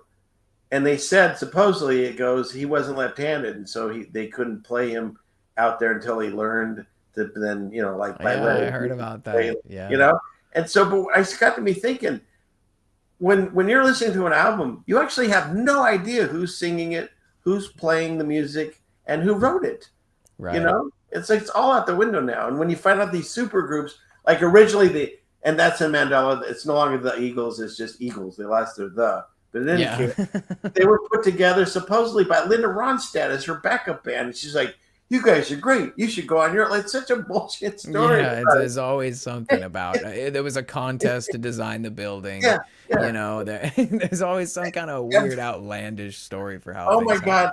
When I ran down that rabbit hole with every building, these monstrous buildings back in the 1800s or 1600s, they ran a contest and somebody won. You know, it's like, it makes no sense. I mean, we could spend hours just on that one subject. But when you're talking about this Queen Witch, once again, the internet shows you when you're watching a stage theater play, this moment that happened in the football game, and it matched exactly like this famous meme. I mean, come on. Yeah. There's definitely some like predictive programming there for sure. Yeah. Yeah. All right, enough with the Swifties. Go back over here. We were doing space news. Yeah. This is how my show goes. That's how my show goes too. I can't ever stick to one thing. We'll get back to it. We'll bring it back. Right? Well, we'll get there. But if you need to dip out and I'm still going, just let me know. But it is pretty late, isn't it? My 1 hour turned into 2. What time zone are you in? You say same as you, man. Oh, okay. I work on Saturday. So I try to get to bed at a pretty decent hour. No problem. Just let me know and you'll dip out. We'll close it out here in a minute. Let's roll. What do you got here? Okay, so let's see. A little more space. We should close on space. Yeah. I think that's a good way to bring it back around. This was them all coming in, hugs all around. And now when I'm looking at it, so these are the 2 stuck ones. So this must be the reporter, the Amazon driver over here on the left. Yeah, that's that guy. The guy hugging that other guy. Yeah, because everyone else is coming out of the tubes here, and so it's enough of that. Let's go through some more of these. This like pseudo family? We're all hugging each other. It's so space is so fun. We're all friends. Like you don't hug your coworkers. What is this? This is like. And how come the whole time she's in space, her hair's going crazy. She doesn't wear a helmet. But the second we're back on Earth for the PSYOP photo ops, she got her helmet on again. And her hair got touched up too. Like it has way less gray in it. I've got that. They have where is it? They have a salon on board. Yeah, gravity affects your hair color. Makes sense, right? Because that's important to do while you're up in space is to squirt things on your hair. I mean, whenever they show water and stuff they're using, it's just flying everywhere. I would think everything would be shorting out, you know, and her hair would be getting in your pizza food that they were eating earlier. Like it's yeah, you'd think she would have like a skin tight headband thing on, like like Buzz Lightyear. He's got like that little jumpsuit on. I feel like I'm not like look, I'm not the master of anything, but I've spent a lot of time in different industrial environments. I've worked on a lot of machines and stuff, and you come to realize like the way things actually work has to do with like efficiency and reliability and sturdiness, and nothing is ever beautiful. It's always loud, and there's oil everywhere, and it's like, and these people, everything about this is so glamorous. Everyone's so it's like beautiful. The dolphins are around the pod, and and they're coming out on like these like skiff boats instead of some ugly barnacle covered ship that's been, because that's what it really is. This big old ugly crane ship comes out. Like they make it out to be like everything's just so glamorous, and that's how I know it's BS, because real life is gritty and dirty and it sucks, man. Like think about like life on a crab ship. If the space adventure doesn't look like that, then I think you're full of crap. That's right? Basically how I see it. Yeah, and they always have wires and stuff. Like no electrician would wire anything like they do. And meanwhile, did you see all these ladies with their hair? This is how it looks like when you're in 0G on those planes. It's free flowing and stuff. These are all just sprayed on, Bride of Frankenstein, never moving. Yeah, it's pretty rough. It's too much. Yeah. But yet, you know, people don't see it because either they don't want to see it, or the spell is too good, or they're too busy with quote real life to notice it. You know, that was another thing people were saying to me. What does it matter? Well, it matters. Yeah. They're hiding God at the end of the day. That's what it's about. Amen. Yeah. And this guy is like one of their biggest spokespersons. He says more dumb crap than any of them. Did you see this one when the guy asked him what happens if there's a problem? And a shaft that you rotate. So, I mean, like on the space station, how many of these would you have? 7, because we have 7 windows. What happens if you get a leak on that? Then you have a leak. You just have a leak. And what you would do is lose air. Yeah, you would probably seal the whole cupola off. And then there's probably a plan, I don't know off the top of my head, but there's probably a plan for replacing the mechanism. Did you hear what he said? There's probably a plan. Don't you think you should know that before you go into space? Yeah, he's like the engineer on duty. Yeah. He doesn't know anything. That's not Scotty. He's like, yeah, well, you know, so what happens if the coordinates are wrong, Scotty? Well, you hope that doesn't happen. Okay. The fact that, like, there's a hull breach. What do we do? There's probably a plan. Look for it. Is it around here? There it is. It might be a can of spray foam laying around somewhere. I don't know. Well, they actually, did you see that? They did have, let me find it real quick. They had this thing, the ISS got a leak in it one time because we all kept complaining that it never gets hit by any debris. Yeah, because it's been impervious for 40 years or whatever. Yeah, that makes sense. Let's see. Let me bring this up. Let's see if I can find it fast. Yeah, and that's how crazy it is. You can find this so easily. They're actively updating the narrative as they go. Right. Yeah. It's like first they invented a ball Earth, and they were like, "Well, that doesn't make sense. How did it get there?" Big Bang Theory. Right. They're like, "Let's slide a foundation in afterwards. They pretend like we built this on top of something." Yeah. And then they get so caught up in their lives they don't even make sense. Like, and dinosaurs became chickens. That's why they're still here. Wait, I thought you said a giant asteroid came and killed all the dinosaurs. Some of them lived. You know what I mean? Like it's just the big ones, the really convincing ones. They're all bones. Yeah.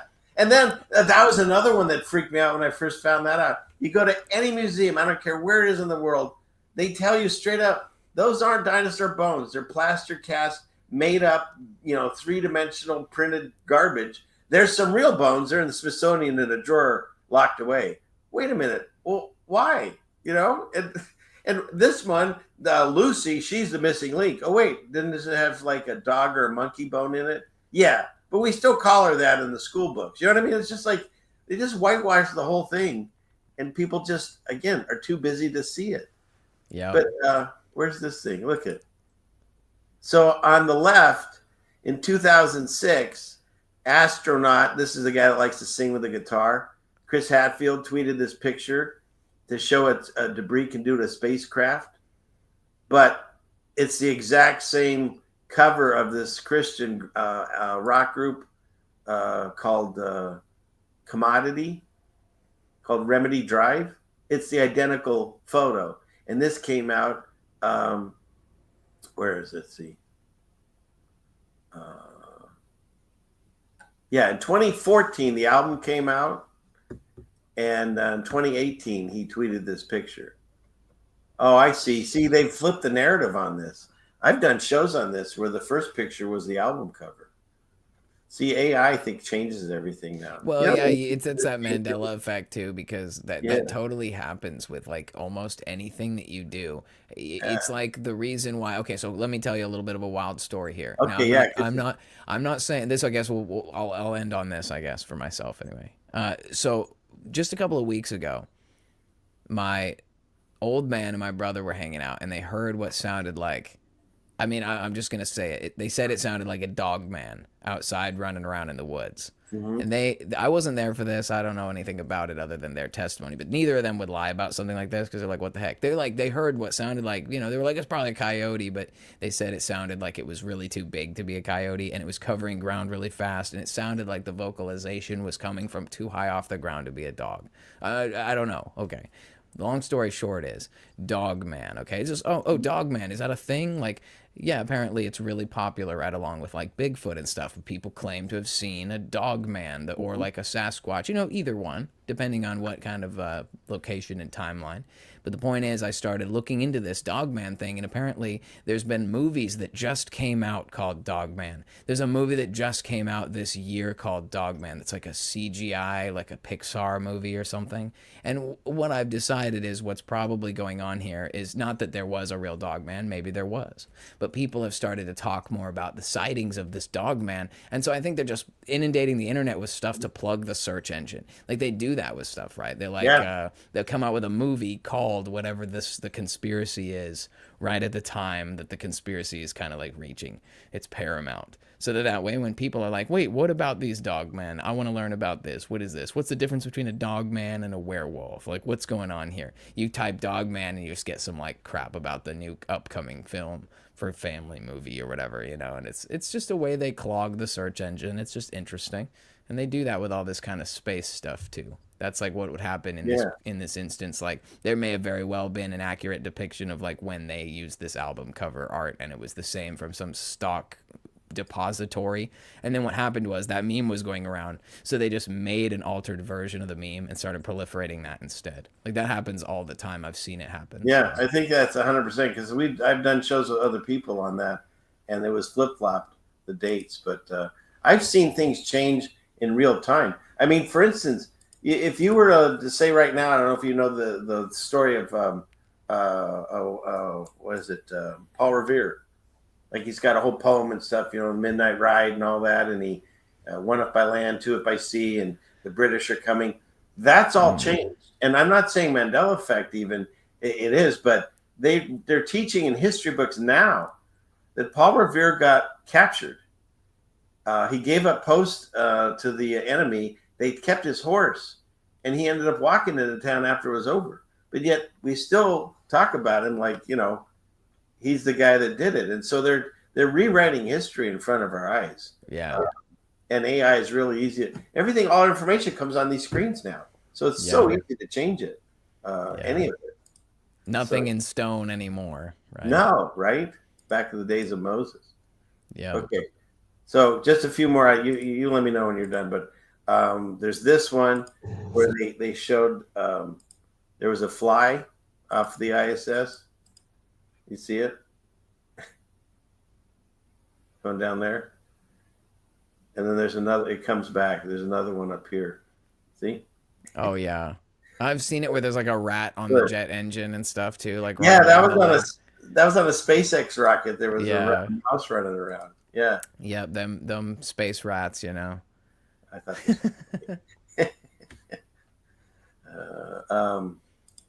this they show you so many times they show you so many times the glitches live on air, and again we just accept it, but that's not normal. I mean, we use green screens for YouTube's things all the time. That stuff doesn't happen. And the fact that that's a submarine door and that's the ISS door. Like like a little canvas, like a little sheet. And the water didn't leave this. That's pretty cool. Did you see that one? Yeah. It kept its level too. It stayed nice and flat. Yeah, it stayed nice and level. Yeah. This guy's head goes through the ceiling, so that was a good one. I mean, when you look, there's so much fakery. It's so easy to see. Here's our favorite witchy poo. That goes into her neck.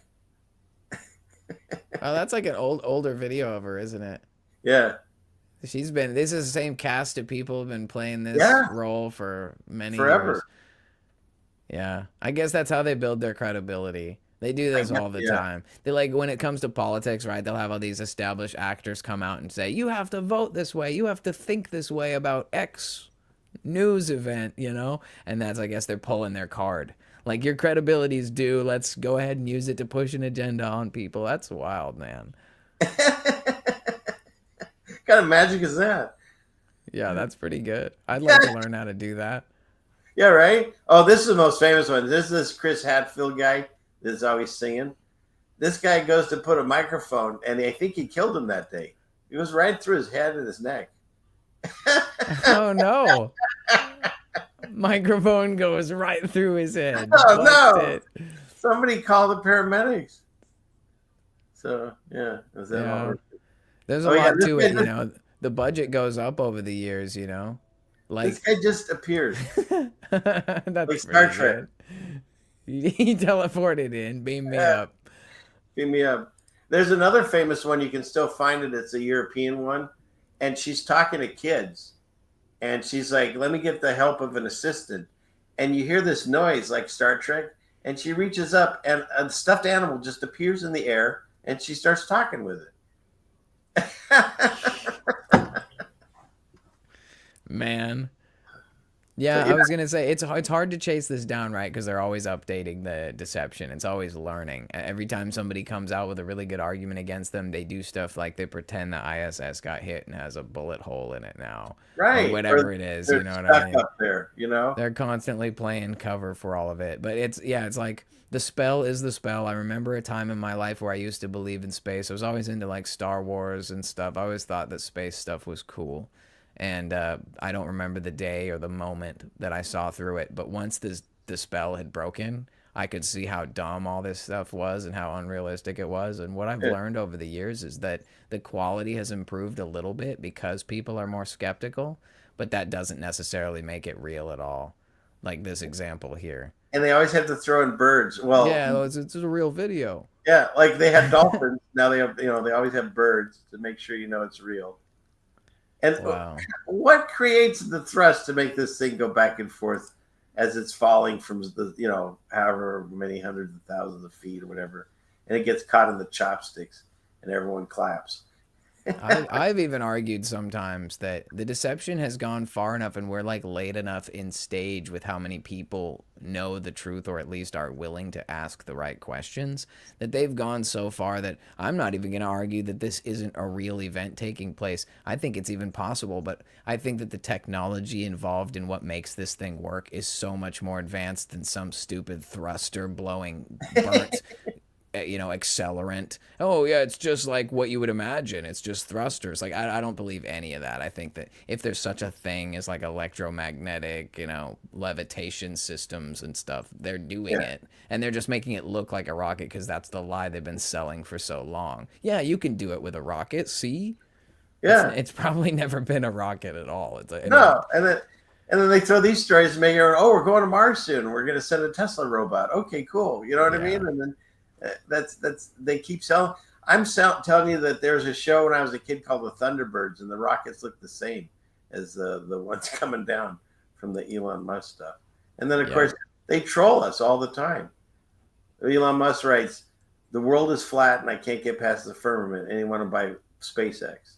So is he joking, wink, wink, or is he telling you the truth and everyone just laughs? And he's like, I just told him straight up the truth and no one cared. You know what I mean?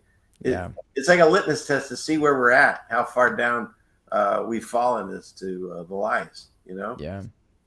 We're so far down, we think his cars, Teslas, are going to save us. Meanwhile, this is fantastic for those people that used to watch the old Wile E. Coyote cartoons. They made this, and they drove a Tesla to it to see if it would, see if it would stop. Yeah, this is a really good test right here. Yeah, this is like, I don't know, dude. I wouldn't want to be riding in that thing. No, might as well just paint Wile E. Coyote on the side of the put car. a mannequin in there, bro. Boom. Oh, yeah. I could see that one coming. It did not. It didn't even flinch. No. He just rammed it right down. So I thought that was fantastic. Is there anything else? Let's see. Oh, and then of course this was another thing that woke up my eyes. You know, the stars and planets they show you are all cartoons. You can do this yourself right now if you have if you have a good telescope, and if not, just binoculars on some of these. Sometimes Sirius you can see so easily, and this is what they look like. And if God says that we have a firmament that most likely we can see through, if it's some type of like blue glass, perlite, or something, we're seeing these stars with water.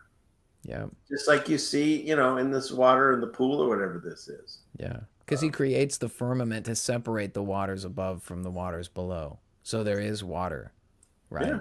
I always kind of think about it like they're really, really getting us when they say the earth is round or like a sphere, because the Bible talks about how the Spirit of the Lord hovers over the face of the deep. And like all I can imagine is like an infinite sea. And then he creates this firmament to separate the waters above from the waters below. And it just, to me, I imagine like a bubble in this infinite sea. And the world is inside that bubble. And it's almost kind of like all of the different cosmological models are actually a portion of the real model, where the earth is flat. The land is flat with texture and terrain and stuff.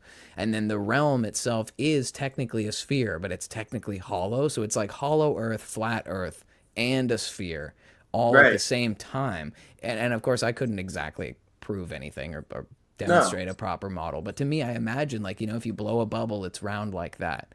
And I imagine we're in the bubble on the shelf, you know. 100%. I've discussed this exactly as you're saying.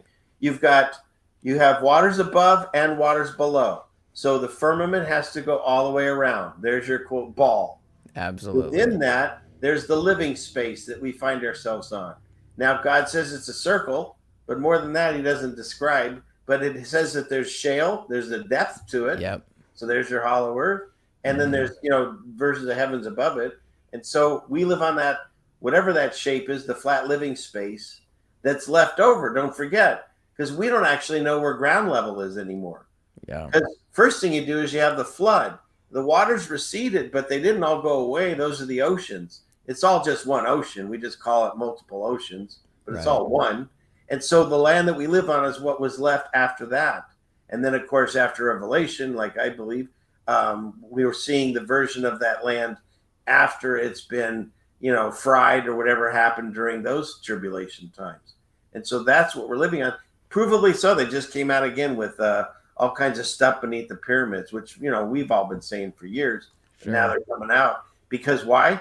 Because people got bored with the JFK files, right? They came out with the JFK files. It's like 80,000 pages that nobody reads. And it goes back to what I always say, that when I was growing up, you know, back in my day, we had to do a research paper and we had to go to the library and we had to read books, get at least 3 different sources that you couldn't check out. And now everyone just says, hey, have Grok read these 80,000 pages. I don't feel like doing it. But I did find out basically what happened. It's this right here. So that's that kind of, if you haven't read through the 80,000 pages, that's a good synopsis. Yeah, no, that's basically, yeah, that pretty much tells you what you need to know about the whole thing, right? And that's kind of the case with what Thomas Massey. He's like, hey, maybe we shouldn't just send all our money over to other countries, i.e., this particular one. And now he's on the route for the primary, you know, if you believe in the whole political charade. right. And it just goes to show you, it's like there's only one thing they all agree on, and it ain't you or me. Right. Right. You know. And then again, like we say, they have the same players over and over. They just like in Hollywood, you see the same 10 actors being in every freaking movie since I've been a kid. Yeah. So what do you get? Here's one of these pages, the 80,000 pages, and lo and behold, here it is. He's talking about Joe Biden. Isn't that funny? Oh, there you so go. what does Kennedy say about Joe Biden? Dear Senator Biden, you're a traitor. Oh man, That's a good one. It's just the repeat. It's again the same thing over and over. Oh well, we're on a different subject now. I just thought this was interesting. This is the fairest. They still have them in the movie. Apparently, she's the fairest of them all. Talk about. We were talking about Dog man. Yeah. Yeah, I'm not body shaming, but my goodness, Snow White has hair back now. I wish I had that much back hair. I don't want to get down that rabbit hole. Let's go back. Brother, it's late. I gotta do this. I gotta leave. All right, let me get out of the screen share. All right, let me just say, dude, this has been a great time, dude. I really enjoyed this experience, man. It's been my pleasure too. This is so fun. Let's do it again sometime. Or Of you course, can, man. if you ever have guests over at the Cult Show. We do. I've do? started this thing that we're just calling. It's like it's random. It's not steady, but we'll totally do it, man. I call it Party Bus. It's like that's the family show. You know what I mean? That's like when we bring in the people, the other streamers, and talk about. And I really do have to say that I'm grateful for the fact that my channel is small and that the community is tight. Because for the most part, we don't really have trouble usually, and it makes for a nice, fun time. Very much like this community that you have here. It's a lot of good people having a good time, and so it's like a fun place. I don't want to say a safe space, because that seems kind of lame. But you know what I mean? Right. Like, you can be yourself here, and this is not some battle for the debate of who's got the right ideology. We're just having a good time and having a good laugh, and I think that's the best way to be. Excellent. Well, having said that, thank you again. Anybody that check out his channel, I'll put it in a link in the description when we're done with the show. I forgot to do that. And he drives the party bus. Party bus is everywhere. And so check him out. It's a fun show over there. And thank you so much for being here, and for all your fans that showed up here tonight. Hope you enjoyed what you've seen.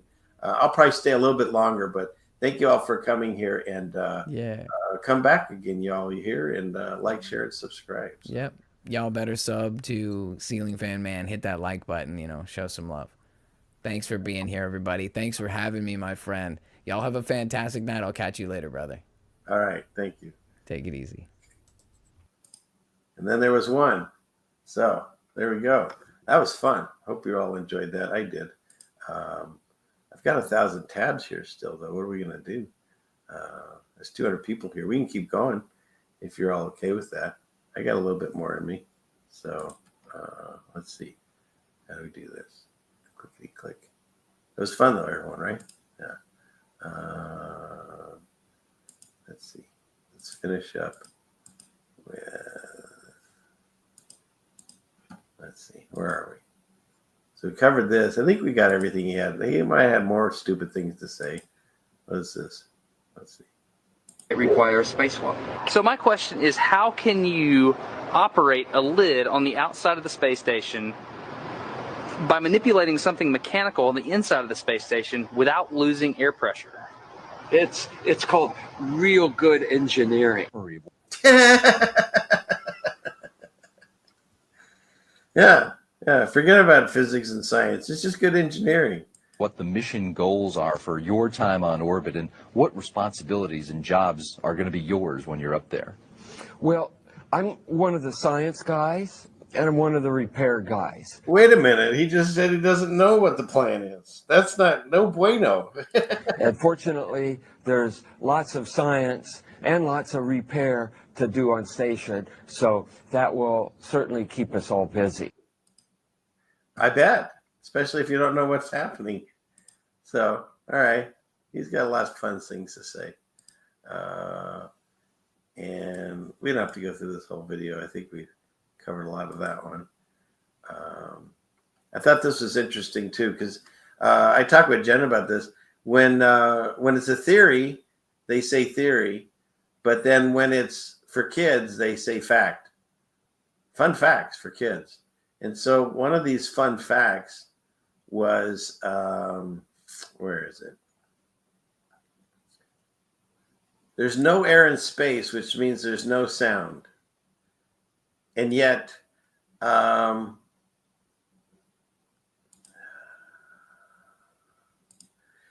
there's no air in space, which means there's no sound. And so, how do you get this? Where is it? There's a strange noise coming through the speaker, and I didn't know if you could connect into the Starliner and let me, maybe it's connected.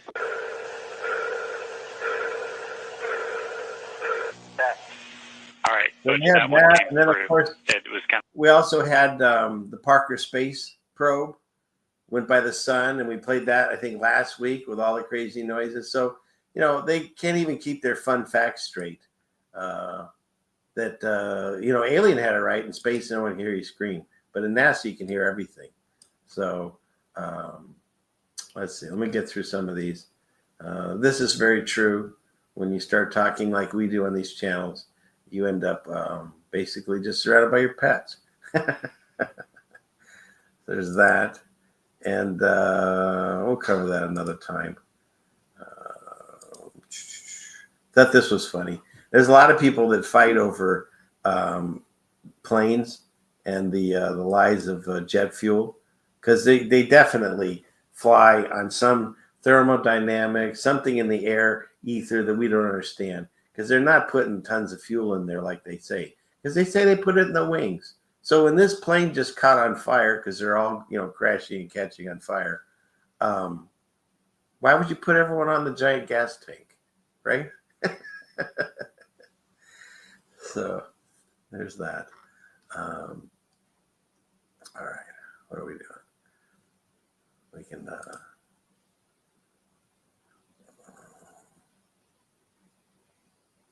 I'll do this for now. We'll take care of that. Okay, what's next? And then showing you that they're all part of the club. They always love this number, 33, with their Masonic symbolism. And so I had pulled these two just so you can see. They always acknowledge it. Satan for giving me inspiration. I'd like to, first of all, I'd like to thank Satan. I'd like to thank Louis Armstrong. I'd like to thank Neil Young. I'd like to thank the Rollins Band. With music industry, I swear I wanted to be like the Amy Grant of music. Yeah. But it didn't work out, and so I sold my soul to the devil. And everybody just laughs these things off, like, it's just all, they're joking. I sold my soul to the devil. It made me want to go back to Satan worship. And it's not just one of them, it's all of them. I mean, if they're famous enough to be on these shows and stuff, they've all done it. Roseanne says it, was it Tupac? They all tell you, and it's still going on, because they just had like Saturday Night Live just had a whole thing where they talked about it, selling their souls. Bob Dylan talks about it. All the rap stars, they all do. That's why I feel there's so much evidence that we're living in the short season or little season, because there's so much discussion. Like Satan doesn't even hide anymore. He's just all out there, and they just tell you. So let's see, what do I have left? Maybe I'll save some of these tabs for next week. I did like this one. This one made me laugh. But this was funny.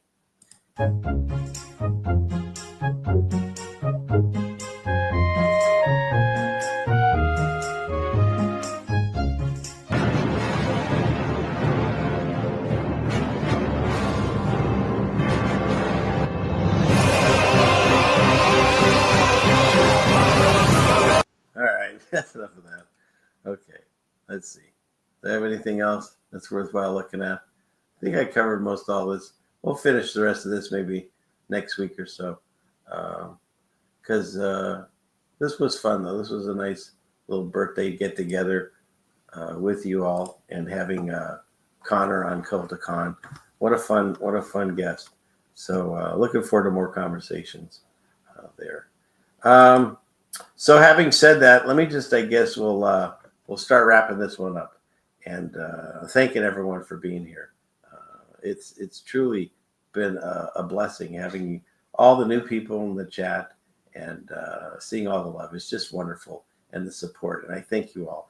And I have to remember before I go, if you are interested, another way that you can, oh, come on. Why isn't this working? Another way that you can support the show and my family is my wife makes the most amazing natural soaps. And if you're interested, this is the store, and they're awesome and natural products, and she makes them herself.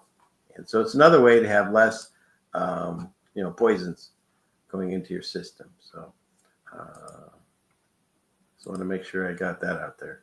And all the soaps have been mailed, so I think everyone's got their soap at this point. I am the head of advertising, which I don't always do so well. And in addition to that, I am the head of shipping. So if you haven't got your soaps, let me know. And I'll throw that in here in case you want to see it. Clickety click. And there. Okay. And what do you have here, Mac? Thank you thank you for supporting it, for being a member for so long. Thank you very much. Okay. Do I have a link for the soaps? Yeah, it's right above your comment. So, okay. That's about it. I think we can put a fork in this one. This was fun. What a fun show. Thank you again. And so let's just end it out by saying, please, dear Lord, continue to watch over us and guide us through these times. We find ourselves in some amazing times. We thank you for the blessing that not only did you put us here, even though it seems crazy at times, but that you opened our eyes to see what's happening. And we know now that part of our reason for being here is to guide and help others that don't quite see it yet. And so part of our mission here in life is to continue your works here on earth. And I thank you for the blessing that you've given me this voice and this show to bring more people together. So continue to watch over us, protect us, cover us with the Holy Spirit to completely protect us from all evil, bind and cast away any evil attacking our families or friends or our loved ones, including Satan himself. In Jesus' name, I plead the blood and ask that you continue to shower us with your blessings, guide us through these times, give us the patience so we can be there waiting for others as they find the wonderfulness that we find and the joy that comes from having a relationship with you. And I thank you for this gathering and for any future ones. I ask all of this in Jesus' name. Amen. All right. So, having said that, you get this. Class is dismissed. All right. God willing, let's do this again soon. Thank you for all the wonderful support and for the birthday wishes. Thank you very much. God bless you all. And let's do this again soon. And if not, by next Friday. So, and now you'll get the outro, and we'll see you again soon. God bless you all. Good night. I'm the satellite.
500 years ago, everybody knew the Earth was flat. Satellite transfer complete.